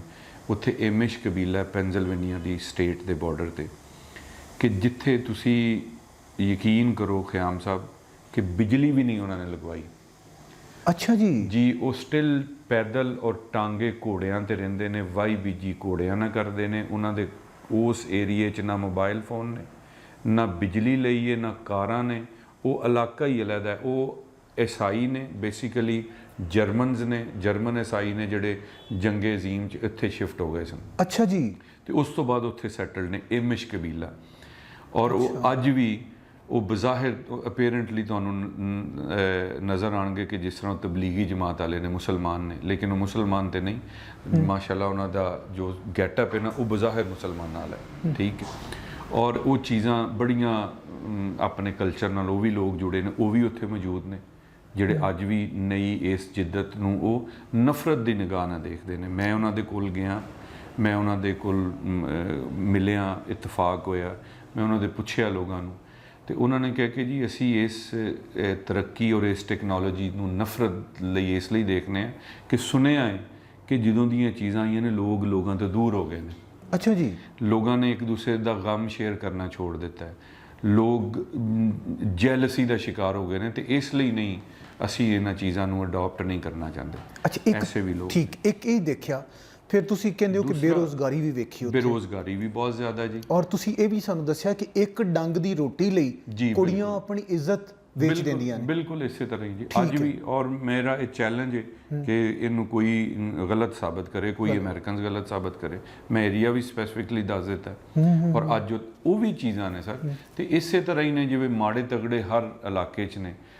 ਅਸੀਂ ਮਰੂਬ ਲੋਕ ਹੋ ਜਾਂਦੇ ਨੇ ਕਿ ਜਨਾਬ ਉਹ ਅਮਰੀਕਾ ਤੇ ਜਨਾਬ ਤੁਹਾਨੂੰ ਇੰਜ ਵੇਖਦਾ, ਤੁਹਾਨੂੰ ਇਹ ਕਰਦਾ। ਐਸੀਆਂ ਚੀਜ਼ਾਂ ਨਹੀਂ, ਉਹ ਵੀ ਸਾਡੇ ਤਰ੍ਹਾਂ ਦੇ ਇਨਸਾਨ ਨੇ, ਲੇਕਿਨ ਥੋੜ੍ਹਾ ਜਿਹਾ ਡਿਵੈਲਪ ਹੋ ਗਏ ਨੇ, ਲੇਕਿਨ ਸਾਰੀਆਂ ਚੀਜ਼ਾਂ ਨੂੰ ਨਹੀਂ ਲੈ ਕੇ ਗਏ। ਫਿਰ ਮੈਂ ਇੱਕ ਸਫ਼ਰ ਦੇ ਦੌਰਾਨ ਮੈਂ ਟ੍ਰੇਨ 'ਚ ਉਹ ਵਾਕਿਆ ਬੜਾ ਖੂਬਸੂਰਤ ਹੈ, ਜ਼ਰਾ ਸਾਡੇ ਵੇਖਣ ਵਾਲਿਆਂ ਨੂੰ। ਮੈਂ ਉਹ ਜ਼ਰੂਰ ਕਹਾਂਗਾ ਆਪਣੇ तमाम ਦੇਖਣ ਵਾਲੇ ਭੈਣ ਭਾਈਆਂ ਨੂੰ ਕਿ ਆਪਣੇ ਚੀਜ਼ਾਂ ਦੇ ਅਗਰ ਜਦੋਂ ਤੁਹਾਨੂੰ ਅੱਲਾਹ ਤਾਲਾ ਮੌਕਾ ਦੇ ਜ਼ਿੰਦਗੀ ਦੇ ਕਿਸੇ ਵੀ ਫੇਜ਼ 'ਚ, ਤੇ ਤੁਸੀਂ ਇੱਕ ਤੇ ਸ਼ਰਮਸਾਰੀ ਨਾ ਮਹਿਸੂਸ ਕਰੋ ਆਪਣੇ ਹੋਣ ਤੇ, ਆਪਣੇ ਜੇ ਹੋਣ ਤੇ ਜਿਹੋ ਜਿਹਾ ਰੱਬ ਨੇ ਬਣਾਇਆ, ਜਿੱਥੇ ਪੈਦਾ ਕੀਤਾ ਹੈ, ਜਿੱਥੇ ਜੰਮ ਪਾ ਲਏ, ਉਸ ਕਲਚਰ ਤੋਂ ਸ਼ਰਮ ਨਾ ਮਹਿਸੂਸ ਕਰੋ, ਲੇਕਿਨ ਉਹਦੇ 'ਚੋਂ ਅੱਛਾਈ ਆਪਣੀ ਕੋਸ਼ਿਸ਼ ਕਰੋ ਕਿ ਉਹਦੇ 'ਚ ਕੋਈ ਤੁਹਾਡੇ ਪੈਸੇ ਨਹੀਂ ਲੱਗਦੇ। ਹਰ ਕੰਮ ਅੱਛਾਈ ਲਈ ਕੋਈ ਜ਼ਰੂਰੀ ਨਹੀਂ ਕਿ ਤੁਹਾਨੂੰ ਡਾਲਰਸ ਦੀ ਤੇ ਰੁਪਏ ਪੈਸੇ ਦੀ ਜ਼ਰੂਰਤ ਹੈ ਕਿ ਲੱਖਾਂ ਕਰੋੜਾਂ ਹੋਣਗੇ ਤੇ ਤੁਸੀਂ ਕੋਈ ਅੱਛਾ ਕੰਮ ਕਰੋਗੇ। ਤੁਸੀਂ ਛੋਟੇ ਛੋਟੇ ਐਕਟ ਜਿਹੜੇ ਨੇ ਉਹ ਤੁਹਾਡੀ ਉਮਤ, ਤੁਹਾਡੀ ਕੌਮ ਦੀ ਬੜੀ ਅੱਛੀ ਤਰਜਮਾਨੀ ਵੀ ਕਰ ਸਕਦੇ ਹੋ। ਤੁਸੀਂ ਅੱਛੀ ਡੀਡ ਦੇ ਨਾਲ ਸਾਬਤ ਕਰਦੇ ਹੋ। ਮੈਂ ਛੋਟੀ ਜਿਹੀ ਮਿਸਾਲ ਦਿਆਂਗਾ ਕਿ ਤੁਸੀਂ ਸਭ ਲੋਕ ਕਰ ਸਕਦੇ ਨੇ ਇਸ ਤਰ੍ਹਾਂ ਦੀਆਂ ਰੋਜ਼ਮਰਾ ਜ਼ਿੰਦਗੀ 'ਚ ਪੇਸ਼ ਆਉਂਦੇ ਵਾਕਿਆਤ ਤੋਂ। ਮੈਂ ਸਰ ਟ੍ਰੇਨ 'ਚ ਜਾ ਰਿਹਾ ਸਾਂ ਤੇ ਇੱਕ ਅੰਡਰਗਰਾਊਂਡ ਜਿਹੜੀਆਂ ਉਹਨਾਂ ਦੀਆਂ ਟ੍ਰੇਨਾਂ ਚੱਲਦੀਆਂ ਨੇ, ਤੇ ਇੱਕ ਸਟੇਸ਼ਨ ਤੇ ਸੀਟਾਂ ਫੁੱਲ ਸਨ। ਮੈਂ ਵੀ ਬੈਠਾ ਸਾਂ ਆਪਣੇ ਦੋਸਤਾਂ ਦੇ ਨਾਲ ਜਿਨ੍ਹਾਂ ਦੇ ਨਾਲ ਮੈਂ ਘੁੰਮ ਫਿਰ ਰਿਹਾ ਸਾਂ, ਜਿਹੜੇ ਮੈਨੂੰ ਵਿਖਾ ਰਹੇ ਸਨ ਸਾਰਾ। ਤੇ ਇੱਕ ਸਟੇਸ਼ਨ ਤੇ ਟ੍ਰੇਨ ਰੁਕੀ ਤੇ ਕੁਝ ਸਵਾਰੀਆਂ ਉਤਰ ਗਈਆਂ, ਕੁਝ ਨਵੀਆਂ ਆ ਗਈਆਂ ਸਵਾਰੀਆਂ। ਤੇ ਇੱਕ ਖਾਤੂਨ, ਜ਼ਈਫ ਖਾਤੂਨ ਸੀ, ਹੱਥ 'ਚ ਉਹਨੇ ਛਤਰੀ ਫੜੀ ਤੇ ਉਹ ਆ ਕੇ ਦਾਖਲ ਹੋਈ ਤੇ ਟ੍ਰੇਨ ਦਾ ਦਰਵਾਜ਼ਾ ਬੰਦ ਹੋ ਗਿਆ, ਚੱਲ ਪਈ। ਤੇ ਉਹ ਖਾਤੂਨ ਨੇ, ਮੈਂ ਦੇਖਿਆ, ਕੋਸ਼ਿਸ਼ ਕੀਤੀ ਕਿ ਉਹ ਰਾਡ ਦੇ ਨਾਲ ਉਹ ਹੱਥ ਪਾਵਾਂ, ਲੇਕਿਨ ਉਹਦਾ ਹੱਥ ਨਾ ਪਹੁੰਚ ਸਕਿਆ। ਤੇ ਮੈਨੂੰ ਦਿਲ 'ਚ ਇੱਕਦਮ ਜਿਵੇਂ ਅੱਲਾ ਨੂੰ ਗੱਲ ਆਈ ਕਿ ਇਹ ਕਿਤੇ ਟ੍ਰੇਨ ਦੇ ਧਚਕੇ ਨਾਲ ਜਾਂ ਰੁਕਣ ਦੇ ਨਾਲ ਗਿਰ ਨਾ ਜਾਏ ਜਾਂ ਹਰਟ ਹੋ ਸਕਦੀ ਹੈ। ਯਾਨੀ ਤੁਹਾਨੂੰ ਲੱਗਿਆ ਕਿ ਵੱਡੀ ਉਮਰ ਦੀ ਬੀਬੀ ਉਹ ਡਿੱਗਣ ਹਾਕੇ ਹੋ ਗਈ ਸੀ। ਬਿਲਕੁਲ। ਔਰ ਜਿਵੇਂ ਟ੍ਰੇਨ ਚੱਲਣਾ ਸੀ, ਟ੍ਰੇਨ ਨੇ ਔਰ ਉਹ ਪੱਕ ਸੀ ਕਿ ਉਹਨੇ ਡਿੱਗ ਪੈਣਾ ਸੀ। ਤੇ ਮੈਂ ਦੇਖਿਆ ਇਹ ਸਡਨਲੀ ਸਾਰਾ ਹੋਇਆ ਕਿ ਕਿਸੇ ਨੇ ਵੀ ਬੌਦਰ ਨਹੀਂ ਕੀਤਾ, ਕਿਸੇ ਨੇ ਐਡਾ ਸਮਝਿਆ ਹੀ ਨਹੀਂ ਕਿ ਇਹ ਦੇਖੇ ਕਿ ਇੱਕ ਖਾਤੂਨ ਹੈ ਜ਼ਈਫ ਉਮਰ ਦੀ। ਤੇ ਮੇਰੇ ਉਸੇ ਵੇਲੇ ਉਹ ਚੀਜ਼ਾਂ ਆਈਆਂ ਕਿ ਨਹੀਂ, ਚਾਹੇ ਇਹ ਮੁਸਲਮਾਨ ਨਹੀਂ ਵੀ, ਲੇਕਿਨ ਇੱਕ ਖਾਤੂਨ ਹੈ, ਇੱਕ ਔਰਤ ਜ਼ਾਤ ਹੈ, ਮੇਰੀ ਉਮਰ ਤੋਂ ਬੜੀ ਹੈ, ਤੇ ਇਹ ਡਿਜ਼ਰਵ ਕਰਦੀ ਹੈ। ਇਹ ਮੈਂ ਬਵਾਂ ਤੇ ਇਹ ਖਲੋਵੇ, ਇਹ ਮੇਰੇ ਖਮੀਰ 'ਚ ਸ਼ਾਮਿਲ ਹੈ। ਬਿਲਕੁਲ, ਮਾਵਾ ਬਜਾਏ, ਇਹ ਮਾਵਾ ਬਜਾਏ। ਮੈਂ ਸਰ ਫੌਰੀ, ਮੇਰਾ ਅੱਲਾ ਜਾਣਦਾ ਜੇ ਕਿ ਮੈਨੂੰ ਕੋਈ ਸੋਚਣ ਲੱਗੇ ਦੇਰ ਨਹੀਂ ਲੱਗੀ। ਮੇਰੇ ਗੈਬੀ ਤਾਕਤ ਜਿਵੇਂ ਆਈ, ਮੈਂ ਜੰਪ ਕੀਤਾ, ਖੜਾ ਹੋਇਆ ਔਰ ਮੈਂ ਉਹਨੂੰ ਕਿਹਾ ਕਿ ਮੈਮ ਤੁਸੀਂ ਮੇਰੀ ਸੀਟ ਤੇ ਬੈਠਣਾ ਪਸੰਦ ਕਰੋਗੇ? ਉਹਨੇ ਬੜੇ ਤਸ਼ੱਕਰ ਭਰੇ ਲਹਿਜੇ ਨਾਲ ਮੇਰੇ ਵੱਲ ਦੇਖਿਆ ਤੇ ਮੇਰੀ ਸੀਟ ਤੇ ਫੌਰਨ ਬੈਠ ਗਈ। ਔਰ ਬੇਯਕੀਨੀ ਵੀ ਹੋਣੀ ਹੈ ਅੱਖਾਂ ਦੇ ਵਿੱਚ। ਉਹਨੂੰ ਕੈਫੀਆਤ ਸਨ ਉਹਦੇ ਚਿਹਰੇ ਤੇ ਕਿ ਇੱਕ ਯਕੀਨ ਵੀ ਨਹੀਂ ਸੀ ਆ ਰਿਹਾ ਕਿ ਇਸ ਤਰ੍ਹਾਂ ਵੀ ਹੋ ਸਕਦਾ ਹੈ, ਕਿਉਂਕਿ ਉਹਨਾਂ ਦਾ ਕਲਚਰ ਹੀ ਸਰ ਬੜਾ ਡਿਫਰੈਂਟ ਜਿਹਾ ਹੈ। ਕੋਈ ਕਿਸੇ ਦੀ ਅਹਿਸਾਸ ਨਹੀਂ ਕਰਦਾ, ਕੇਅਰ ਨਹੀਂ ਕਰਦਾ। ਤੇ ਉਹਨੇ ਇਹ ਕਾਫੀ ਚੀਜ਼ਾਂ ਦੇ ਉਹਦੇ ਐਕਸਪ੍ਰੈਸ਼ਨ ਫੇਸ ਤੇ ਮੈਂ ਜਿਹੜੇ ਰੀਡ ਕੀਤੇ। ਸਭ ਤੋਂ ਵੱਡੀ ਗੱਲ ਇਹ ਵੇ ਖਿਆਮ ਸਾਹਿਬ, ਜਦੋਂ ਖਾਤੂਨ ਸੀਟ ਤੇ ਬੈਠੀ ਮੇਰੀ, ਮੈਂ ਆਪਣੇ ਸਭ ਭੈਣ ਭਾਈਆਂ ਨੂੰ ਇਹ ਕਹਿਣਾ ਚਾਹਾਂਗਾ ਕਿ ਮੇਰੇ ਸਮਝਣਾ ਜ਼ਿੰਦਗੀ ਦੇ ਚੰਦ ਵਾਕਿਆਤ ਨੇ, ਉਹਨਾਂ ਦੇ ਵਿੱਚੋਂ ਇੱਕ ਇਹ ਵੀ ਹੈ ਜਿਹਦੇ 'ਤੇ ਮੈਂ ਸਮਝਣਾ ਕਿ ਸ਼ਾਇਦ ਮੇਰਾ ਅੱਲਾ ਮੈਨੂੰ ਇਸ ਗੱਲ ਤੇ ਵੀ ਮਾफ़ ਕਰ ਦੇਵੇ। ਉਸ ਖਾਤੂਨ ਨੇ ਬੈਠਦੇ ਸਾਰ ਪਤਾ ਕੀ ਕਿਹਾ? ਉਹਨੇ ਕਿਹਾ, ਆਰ ਯੂ ਮੁਸਲਿਮ? ਔਰ ਮੈਂ ਇਹਨੂੰ ਕਿਹਾ, ਅਲਹਮਦੁਲਿल्लाह ਮੁਸਲਿਮ, ਮੈਂ ਮੁਸਲਮਾਨ ਹਾਂ। ਮੈਨੂੰ ਬੀਬੀ ਕਹਿਣ ਲੱਗੀ ਕਿ ਮੈਨੂੰ ਪੱਕ ਨਾਲ ਪਤਾ ਸੀ ਕਿ ਇਹ ਮੁਸਲਮਾਨ ਹੀ ਇੰਜ ਦਾ ਕੰਮ ਕਰ ਸਕਦਾ। ਵਾਹ ਵਾਹ ਵਾਹ, ਇਹ ਵਜ਼ੇਦਾਰੀ ਇਹ ਤੁਹਾਡੇ 'ਚ ਹੀ ਸ਼ਾਮਿਲ ਹੈ। ਵਾਹ ਜੀ ਵਾਹ। ਤੇ ਮੈਨੂੰ ਉਸ ਖਾਤੂਨ ਨੇ ਬੜੀਆਂ ਦੁਆਵਾਂ ਦਿੱਤੀਆਂ। ਉਹਨੇ ਕਿਹਾ ਬੇਟਾ ਤੈਨੂੰ ਉੱਪਰ ਵਾਲਾ ਬੜੀ ਲੰਬੀ ਜ਼ਿੰਦਗੀ ਦੇ, ਆਬਾਦ ਰਹਿ, ਖੁਸ਼ ਰਹਿ। ਮੈਂ ਤੁਹਾਨੂੰ ਇਹ ਪੰਜਾਬੀ 'ਚ ਉਹਦਾ ਦੱਸਣਾ ਪਿਆ, ਉਹਨੇ ਮੈਨੂੰ ਜੋ ਦੁਆਵਾਂ ਦਿੱਤੀਆਂ ਤੇ ਮੇਰੀਆਂ ਅੱਖਾਂ ਭਰ ਆਈਆਂ ਕਿ ਅੱਲਾ ਤੇਰੇ ਰੰਗ ਨੇ, ਕਿ ਪਰਦੇਸ 'ਚ ਵੀ ਦੁਆਵਾਂ ਨੇ। ਔਰ ਇੱਕ ਛੋਟਾ ਜਿਹਾ ਐਕਟ ਹੈ ਤੇ ਸਾਰੇ ਇੰਜ ਦੇ ਐਕਟ ਤੁਸੀਂ ਕਰੋ। ਤੁਸੀਂ ਬਾਹਰ ਜਾਂਦੇ ਹੋ, ਤੁਸੀਂ ਆਪਣੇ ਆਪ ਕਿਊ 'ਚ ਲੱਗਦੇ ਹੋ, ਤੁਹਾਨੂੰ ਕਹਿਣਾ ਨਾ ਕਿਸੇ ਨੂੰ ਪਏ ਕਿ ਬਈ ਲਾਈਨ 'ਚ ਲੱਗ, ਤੁਸੀਂ ਖੁਦ ਫਾਲੋ ਕਰੋ ਕਵਾਨੀਨ ਨੂੰ ਤੇ ਤੁਹਾਨੂੰ ਕੋਈ ਵੀ ਨਖੇੜਦਾ ਨਹੀਂ। ਨਿਖੜਦੇ ਅਸੀਂ ਆਪ ਹਾਂ ਜਦੋਂ ਅਸੀਂ ਆਪਣੀਆਂ ਮਸਤੀਆਂ ਤੇ ਆਪਣੇ ਅੱਖੜਪੁਣਾ ਵਿਖਾਉਂਦੇ ਹਾਂ ਤੇ ਪੂਰੀ ਕੌਮ ਨੂੰ ਸਰਨਗੂ ਕਰਾ ਦਿੰਦੇ ਹਾਂ। ਬਿਲਕੁਲ ਇਸੇ ਤਰ੍ਹਾਂ, ਬਿਲਕੁਲ ਇਸੇ ਤਰ੍ਹਾਂ। ਆਪਣਾ ਕਲਚਰ, ਆਪਣਾ ਵਜ਼ੇਦਾਰੀ ਹਮੇਸ਼ਾ ਯਾਦ ਰੱਖੋ। ਬਿਲਕੁਲ ਬਿਲਕੁਲ। ਤੇ ਕੋਸ਼ਿਸ਼ ਕਰਨੀ ਚਾਹੀਦੀ ਹੈ ਕਿ ਕੋਈ ਨਾ ਕੋਈ ਛੋਟਾ ਮੋਟਾ ਐਕਟ ਹੀ ਹੋ ਜਾਏ। ਤੁਸੀਂ ਕਿਸੇ ਨੂੰ ਰਸਤਾ ਹੀ ਪਾਰ ਕਰਾ ਦਿੰਦੇ ਹੋ, ਇਹ ਉਹਨਾਂ ਮੁਲਕਾਂ 'ਚ ਬੜੀਆਂ ਵੱਡੀਆਂ ਗੱਲਾਂ ਸਮਝੀਆਂ ਜਾਂਦੀਆਂ ਨੇ। ਬਿਲਕੁਲ ਇਸੇ ਤਰ੍ਹਾਂ, ਬਿਲਕੁਲ ਜਿਹੜੀਆਂ ਨਾਪੈਦ ਹੁੰਦੀਆਂ ਜਾ ਰਹੀਆਂ ਨੇ ਕਦਰਾਂ। ਇਹ ਮੇਰੀ ਸਭ ਦੋਸਤਾਂ ਨੂੰ, ਬਲਕਿ ਅੱਲਾ ਸਾਨੂੰ ਵੀ ਇਸਤਕਾਮਤ ਦੇ ਮਰਦੇ ਦਮ ਤੱਕ, ਇਹਨਾਂ ਚੀਜ਼ਾਂ ਨੂੰ ਜ਼ਿੰਦਾ ਕਰਨ ਦੀ ਲੋੜ ਹੈ। ਬਿਲਕੁਲ ਠੀਕ ਹੈ। ਆਪਣੇ ਕਲਚਰ ਨੂੰ, ਆਪਣੀ ਜ਼ੁਬਾਨ ਨੂੰ, ਆਪਣੇ ਉਸ ਇਕਦਾਰ ਨੂੰ ਜਿਹੜੇ ਬਜ਼ੁਰਗਾਂ ਤੋਂ ਚੱਲਦੀਆਂ ਆ ਰਹੀਆਂ ਨੇ ਚੀਜ਼ਾਂ। ਇਹ ਦੌਲਤ, ਰੇਲ ਪੇਲ, ਇਹ ਆਪਣੀ ਜਗ੍ਹਾ ਦੀ ਅਹਿਮੀਅਤ, ਇਹਦੇ 'ਚ ਸਾਨੂੰ ਗੁਆਚ ਨਹੀਂ ਜਾਣਾ ਚਾਹੀਦਾ। ਬਿਲਕੁਲ ਇਸੇ ਤਰ੍ਹਾਂ ਆਪਣਾ ਰੱਬ ਯਾਦ ਰੱਖਣਾ ਚਾਹੀਦਾ। ਬਿਲਕੁਲ ਇਸੇ ਤਰ੍ਹਾਂ। ਤੁਸੀਂ ਗੱਲਾਂ ਸੁਣੀਆਂ, ਤੁਸੀਂ ਕਹਾਣੀ ਸੁਣੀ ਨਦੀਮ ਅਜ਼ੀਜ਼ ਖਾਨ ਦੀ, ਗੁਜਰਾਂਵਾਲਾ ਤੋਂ ਤਾਲੁਕ ਇਹਨਾਂ ਦਾ, ਸਾਡੇ ਮਿੱਤਰ। ਪਹਿਲਾ ਹਿੱਸਾ ਕਹਾਣੀ ਦਾ ਜਿੱਦੋ ਜਹਿਦ ਤੁਸੀਂ ਵੇਖੀ ਕਿ ਖਾਨਦਾਨ ਨੇ ਆਪਣਾ ਹੱਸਦਾ ਵਸਦਾ ਘਰ ਛੱਡਿਆ, ਇੱਕ ਨਵੇਂ ਦੇਸ਼ ਨੂੰ ਟੁਰੇ। ਪਹਿਲੇ ਦੇਸ਼ 'ਚੋਂ ਉਹਨਾਂ ਨੂੰ ਦੇਸ਼ ਨਿਕਾਲਾ ਮਿਲਿਆ ਤੇ ਕਿਸ ਤਰ੍ਹਾਂ ਉਹਨਾਂ ਨੇ ਫਰਸ਼ ਤੋਂ ਲੈ ਕੇ ਅਰਸ਼ ਦਾ ਸਫ਼ਰ ਕੀਤਾ, ਜ਼ੀਰੋ ਤੋਂ ਹੀਰੋ ਵੱਲ ਗਏ। ਇੱਕ ਸ਼ੇਰ ਉਰਦੂ ਦਾ ਸ਼ੇਰ ਹੈ ਲੇਕਿਨ ਮੈਨੂੰ ਯਾਦ ਆਇਆ ਤੇ ਮੇਰਾ ਦਿਲ ਕੀਤਾ ਕਿ ਉਹਦੇ ਤੇ ਹਵਾਲਾਤਨ ਉਹ ਮੈਂ ਪੜ੍ਹ ਦਿਆਂ ਤੁਹਾਡੇ ਵਾਸਤੇ, ਆਪਣੇ ਸੁਣਨ ਵਾਲਿਆਂ ਵਾਸਤੇ। बुलंद और हुई है मेरे चराग की लो, हवाए तुंद को इतना जवाब काफ़ी है। ਤੇ ਅਗਲੀ ਗੱਲ ਇਹ ਹੈ ਕਿ ਜਿਸ ਵੇਲੇ ਉਸ ਬੁੱਢੀ ਬੀਬੀ ਦਾ ਜ਼ਿਕਰ ਆਇਆ, ਵਡੇਰੀ ਉਮਰ ਦੀ ਬੀਬੀ ਦਾ ਜ਼ਿਕਰ ਆਇਆ, ਤੇ ਫਿਰ ਮੈਨੂੰ ਇੱਕ ਗੱਲ ਯਾਦ ਆਈ ਸਾਡੇ ਸਾਰਿਆਂ ਲਈ। ਸਾਡੇ ਗੈਰ ਮੁਸਲਿਮ ਵੀਰ ਵੀ ਸਾਨੂੰ ਸੁਣਦੇ ਪਏ ਹੋਣਗੇ। ਮੈਂ ਗੱਲ ਕਰਾਂਗਾ ਆਪਣੇ ਮੁਸਲਮਾਨ ਵੀਰਾਂ ਨੂੰ ਪਹਿਲੇ ਮੁਖਾਤਬ ਕਰਕੇ, ਕੁਝ ਗੱਲਾਂ ਉਹਨਾਂ ਨੂੰ ਕਹਿਣਾ ਚਾਹਾਂਗਾ ਕਿ ਆਪਣੇ ਅੰਦਰ ਸਾਡੇ ਪਿਆਰੇ ਨਬੀ ਸੱਲੱਲਾਹੁ ਅਲੈहि ਵਸੱਲਮ, ਨਬੀ ਮੁਕਰਮ, ਸੋਹਣੇ ਨਬੀ ਕਰੀਮ ਨਬੀ ਦੇ ਜਿਹੜੇ ਅਖਲਾਕ ਨੇ ਸਾਨੂੰ ਜ਼ਿੰਦਾ ਕਰਨੇ ਪੈਣੇ ਨੇ, ਸਾਨੂੰ ਆਪਣੇ ਅੰਦਰ ਵਸਾਉਣੇ ਪੈਣੇ ਨੇ, ਫਿਰ ਜਾ ਕੇ ਅਸੀਂ ਦੁਨੀਆ ਨੂੰ ਮੁਤਾਸਰ ਕਰ ਸਕਨੇ ਆ। ਅਸੀਂ ਲੋਕਾਂ ਨੂੰ ਅੱਖਾਂ ਕੱਢ ਕੇ ਅਗਰ ਮੁਤਾਸਰ ਕਰਾਂਗੇ, ਆਪਣੇ ਜ਼ੋਰ ਨਾਲ ਮੁਤਾਸਰ ਕਰਾਂਗੇ ਤੇ ਉਹ ਬਿਲਕੁਲ ਥੋੜ੍ਹੇ ਟਾਈਮ ਲਈ ਹੋਏਗਾ। ਜੇ ਕਿਸੇ ਦੇ ਅੰਦਰ ਵਸ ਜਾਵਾਂਗੇ, ਅੰਦਰ ਵੜ ਜਾਵਾਂਗੇ, ਤੇ ਫਿਰ ਉਸ ਹਮੇਸ਼ਾ ਲਈ ਤੁਹਾਡਾ ਗੁਲਾਮ ਹੈ, ਹਮੇਸ਼ਾ ਲਈ ਤੁਹਾਡੇ ਨਾਲ ਹੈ, ਸੰਗੀ ਸਾਥੀ ਹੈ, ਬਾਂਹ ਬੇਲੀ ਹੈ। ਤੇ ਇਹਦੇ ਵਾਸਤੇ ਜ਼ਰੂਰੀ ਹੈ ਕਿ ਪਿਆਰ ਦੇ ਨਾਲ ਲੋਕਾਂ ਦੇ ਅੰਦਰ ਵੜੋ। ਦਾਬੇ ਨਾਲ, ਡਾਂਗਾਂ ਨਾਲ, ਡਾਂਗ ਸੋਟੇ ਨਾਲ ਤੁਸੀਂ ਲੋਕਾਂ ਨੂੰ ਫਤਹ ਨਹੀਂ ਕਰ ਸਕਦੇ। ਡਾਂਗ ਸੋਟੇ ਨਾਲ ਜਿਸਮ ਫਤਹ ਹੋ ਸਕਦੇ ਨੇ, ਦਿਲ ਨਹੀਂ ਜਿੱਤੇ ਜਾ ਸਕਦੇ। ਪਿਆਰ ਤੇ ਮੁਹੱਬਤ ਉਹ ਹਥਿਆਰ ਹੈ ਜਿਹਨੂੰ ਵਰਤ ਕੇ ਅਸੀਂ ਦੁਨੀਆ ਫਤਹ ਕਰ ਸਕਨੇ ਹਾਂ। ਤੇ ਜਦ ਵੀ ਕਿਸੇ ਆਪਣੇ ਗੈਰ ਮੁਸਲਿਮ ਵੀਰ ਨੂੰ ਮਿਲੀਏ, ਭੈਣ ਭਰਾ ਨੂੰ ਮਿਲੀਏ, ਤੇ ਯਾਦ ਰੱਖੋ ਅਸੀਂ ਬੜੇ ਵੱਡੇ ਸਫੀਰ ਬਣ ਕੇ ਮਿਲ ਰਹੇ ਹਾਂ। ਅਸੀਂ ਕਿਹਦੀ ਸਫਾਰਤਕਾਰੀ ਕਰ ਰਹੇ ਹਾਂ, ਅਸੀਂ ਕਿਹਦੇ ਨੁਮਾਇੰਦੇ ਹਾਂ। ਯਾਦ ਰੱਖੋ ਅਸੀਂ ਦੀਨ ਇਸਲਾਮ ਦੇ ਨੁਮਾਇੰਦੇ ਬਣ ਕੇ ਮਿਲ ਰਹੇ ਹੁੰਦੇ ਹਾਂ। ਅਸੀਂ ਨਬੀ ਕਰੀਮ ਸੱਲੱਲਾਹੁ ਅਲੈहि ਵਸੱਲਮ ਦੇ ਉਮਤੀ ਬਣ ਕੇ ਮਿਲ ਰਹੇ ਹੁੰਦੇ ਹਾਂ। ਤੇ ਯਾਰ ਨਮੂਨਾ ਬਣ ਕੇ ਮਿਲੋ ਉਹਨਾਂ ਨੂੰ, ਐਡਾ ਸੋਹਣਾ ਨਮੂਨਾ ਬਣ ਕੇ ਮਿਲੋ ਕਿ ਲੋਕ ਕਹਿਣ ਯਾਰ ਜਿੰਦਾ ਮੰਨਣ ਵਾਲਾ ਐਡਾ ਪਿਆਰ ਕਰਨ ਵਾਲਾ ਹੈ, ਉਹ ਨਬੀ ਕਿੰਨੀ ਰਹਿਮਤ ਵਾਲਾ ਹੋਏਗਾ, ਕਿੰਨਾ ਪਿਆਰ ਕਰਨ ਵਾਲਾ ਹੋਏਗਾ, ਕਿੰਨਾ ਸੋਹਣਾ ਹੋਏਗਾ। ਲੋਕਾਂ ਨੂੰ ਇਸ ਤਰ੍ਹਾਂ ਜਿੱਤੋ। ਉਹ ਮੈਂ ਕਹਿੰਦਾ ਹੁੰਦਾ ਕਿ ਤੁਸੀਂ ਕਿਸੇ ਸ਼ਹਿਰ ਨੂੰ, ਕਿਸੇ ਆਬਾਦੀ ਨੂੰ ਸਾਰੀ ਰਾਤ ਸਾਰਾ ਦਿਹਾੜਾ ਲੱਗੇ ਰਹੋ ਕਿ ਤੂੰ ਗੰਦਾ, ਤੂੰ ਕੋੜਾ, ਤੂੰ ਕੋਝਾ, ਤੂੰ ਫਲਾਣਾ, ਤੂੰ ਫਲਾਣਾ। ਜੇ ਸ਼ਾਮ ਤੱਕ ਉਹ ਸਿੱਧਾ ਹੋ ਜਾਏ ਤੇ ਮੈਨੂੰ ਫੜ ਲੈਣਾ। ਹਾਂ, ਜੇਕਰ ਤੁਸੀਂ ਉਹਨੂੰ ਪਿਆਰ ਕਰੋਗੇ, ਪਿਆਰ ਨਾਲ ਆਪਣੇ ਨਾਲ ਜੋੜੋਗੇ, ਤਾਂ ਉਹ ਤੁਹਾਡੇ ਨਾਲ ਪੱਕਾ ਜੁੜੇਗਾ। ਗੁੜ ਬਣਨ ਚ ਆਉਣਾ ਚਾਹੀਦਾ ਹੈ। ਗੁੜ, ਬਿਲਕੁਲ ਗੁੜ ਵੱਲ ਭੱਜ ਕੇ ਆਉਂਦੇ ਲੋਕ। ਮਿਰਚ ਬਣੋਗੇ ਤੇ ਲੋਕ ਥੁੱਕ ਕੇ ਟੁਰ ਜਾਣਗੇ। ਜਿਉਂਦੇ ਵਸਦੇ ਰਹੋ ਨਦੀਮ ਭਾਈ। ਔਰ ਤੁਹਾਡੀ ਕਹਾਣੀ ਸੁਣੀ, ਅਸੀਂ ਰੂਹ ਰਾਜ਼ੀ ਹੋ ਗਏ।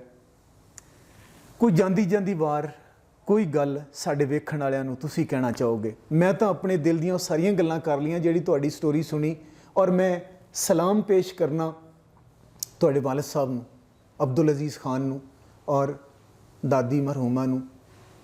ਉਸ ਬਹਿਸ਼ਤੀ ਖਤੂਨ ਦੀ ਵੀ ਬੜੀ ਜਿੱਦੋ-ਜਹਿਦ ਹੈ। ਉਸ ਬੀਬੀ ਨੂੰ ਸਲਾਮ ਕਰਨ ਨੂੰ ਦਿਲ ਕਰਦਾ, ਸੈਲਿਊਟ ਕਰਨ ਨੂੰ ਦਿਲ ਕਰਦਾ ਹੈ ਕਿ ਜਿਹਨੇ ਔਖਿਆਈਆਂ ਕੱਟੀਆਂ ਪਰ ਝੁਕੀ ਨਹੀਂ, ਜਿਹਨੇ ਆਪਣੀ ਔਲਾਦ ਨੂੰ ਚੰਗਿਆਈ ਦੱਸੀ, ਔਰ ਉਹ ਚੰਗਿਆਈ ਹਮੇਸ਼ਾ ਜ਼ਿੰਦਾ ਰਹੇਗੀ। ਹਮੇਸ਼ਾ ਉਹ ਚੰਗਿਆਈ ਤੁਹਾਡੇ ਖੂਨ ਦੇ ਅੰਦਰ ਸਫ਼ਰ ਕਰਦੀ ਰਹੇਗੀ, ਔਰ ਲੋਕ ਮਖਲੂਕ ਉਹਦੇ ਤੋਂ ਫਾਇਦਾ ਚੁੱਕਦੀ ਰਹੇਗੀ, ਔਰ ਉਹਨਾਂ ਨੂੰ ਨੇਕੀਆਂ ਮਿਲਦੀਆਂ ਰਹਿਣਗੀਆਂ। ਬਿਲਕੁਲ ਦੋਸਤ ਹਿਆਮ ਭਾਈ, ਬਸ ਮੈਂ ਇੱਕ ਪੈगाम ਦੇਣਾ ਚਾਹਾਂਗਾ कि जो साढ़े नबी मुकरम सल्लल्लाहु अलैहि वसल्लम फरमा गए कि तुम में से बेहतरीन शख्स वो है जिसके इखलाक अच्छे हैं। असी अपने इखलाक अच्छे करिए, अपने दीन इस्लाम दी बुनियाद जिहड़ी असास है तौहीद उहदे ते कायम रहिए। अपना असलाफ जिहड़े माजी साढ़े बजुर्गों दीयां वज़ेदारियां ने, और इस पाकिस्तान जिस मकसद लई बनिया इनू कदी ना भुल्लीए। ये चीज़ां सानू नए सिरे तो 73 साल बाद फिर ज़रूरत पेश आ रही है अपनी नवी नस्ल नू रूशनास कराइए कि ये कुर्बानियाँ जिन्हां बजुर्गों ने दित्तियां ने वो रायगा ना जान दईए। असी उस चीज़ नू प्रमोट करिए, और किसी ना कोई लड़ाई का मैसेज नहीं, कोई अलहदगी का मैसेज नहीं, एक अमन और भाईचारे का मैसेज है। एक साडा मज़हब भी एक अमन पसंद मज़हब है, और बस अपने इखलाकियात संवारो और इखलाकियत अच्छे रखो अपने, और अपने बच्चों की अच्छी तरबियत करो। अपने रब नू तारुफ कराओ अपने रब का कि साडा रब कौन है। मैं समझना कि अगर तुसी अपने अल्लाह रब्बुल इज़्ज़त का तारुफ अपने बच्चों को करा जोगे ना कि रब कौन है, जो अल्लाह ने कुरान पाक च दसिया, जो तारुफ नबी मुकरम सल्लल्लाहु अलैहि वसल्लम ने दसिया, वो कुछ ना कुछ उसका तारुफ अपने मुंतकिल कर दो बच्चों को, तो अल्हम्दुलिल्लाह मेरा यकीन है कामिल है कि तुहाड़ियां आने वाली नस्लां महफूज रहनगियां, कदी भटकणगियां नहीं। मेरा यही पैगाम। कोई शक नहीं, कोई शक नहीं जी। ਅਸੀਂ ਕੋਸ਼ਿਸ਼ ਕਰਾਂਗੇ ਕਿ ਇਸੇ ਤਰ੍ਹਾਂ ਦੀਆਂ ਸੋਹਣੀਆਂ ਸ਼ਖਸੀਅਤਾਂ ਤੁਹਾਡੇ ਨਾਲ ਮਿਲਵਾਉਂਦੇ ਰਹੀਏ, ਜਿਨ੍ਹਾਂ ਨੂੰ ਮਿਲ ਕੇ ਤੁਹਾਨੂੰ ਖੁਸ਼ੀ ਵੀ ਹੋਵੇ ਤੇ ਅੰਦਰੋਂ ਡਿੱਗੇ ਹੋਏ ਲੋਕੀ ਜਿਹੜੇ ਨੇ ਉਹ ਫਿਰ ਤੋਂ ਉੱਠ ਖੜੇ ਹੋਣ। ਰਹੀ ਹਯਾਤੀ ਫਿਰ ਮਿਲਾਂਗੇ, ਰਹੀ ਹਯਾਤੀ ਫਿਰ ਮਿਲਾਂਗੇ, ਕੁਝ ਪੁੱਛਾਂ ਕੁਝ ਦੱਸਾਂਗੇ। ਰਹੀ ਹਯਾਤੀ ਫਿਰ ਮਿਲਾਂਗੇ, ਕੁਝ ਪੁੱਛਾਂ ਕੁਝ ਦੱਸਾਂਗੇ, ਦੁੱਖ ਸੁੱਖ ਸਾਰੇ ਸਾਂਝੇ ਆਪਣੇ, ਮਿਲ ਕੇ ਰੋਵਾਂ ਹੱਸਾਂਗੇ। ਰਹੀ ਹਯਾਤੀ ਫਿਰ मिलांगे। अल्लाह सोने के हवाले। नाम अब्दुल्ला। अब्दुल्ला। बाबा का नाम नदीम। दादा का नाम अब्दुल अजीज खान। परदादा का नाम उमरदीन खान। और परदादा के अबू का नाम हयात खान। और उनके अबू का नाम मोहम्मदी खान। क्या बात है? पूछें, ये तो एक नॉर्मल चीज़ है ना, आप इससे पूछें जो सबको याद होना चाहिए। नबी मुकरम सल्लल्लाहु अलैहि वसल्लम का जो शजरा नसब है जो बुखारी शरीफ में अदनान तक आता है, बिल्कुल आप इनसे वो पूछें ज़रा। अच्छा चलिए, हमारे प्यारे नबी सल्लल्लाहु अलैहि वसल्लम का जो शजरा नसब है वो आपको याद है? बताते जाएं ज़रा। आप सल्लल्लाहु अलैहि वसल्लम बिन अब्दुल्ला बिन अब्दुल मुत्तलिब बिन हाशिम बिन अब्द मुनाफ बिन कुसै बिन कलाब बिन मर्रा बिन काब बिन लुई बिन गालिब बिन फहर बिन मालिक बिन नज़र बिन कनाना बिन खुज़ैमा बिन मदरिका बिन इलियास बिन मज़र बिन नज़ार बिन मुआद बिन अदनान। माशाल्लाह माशाल्लाह माशाल्लाह।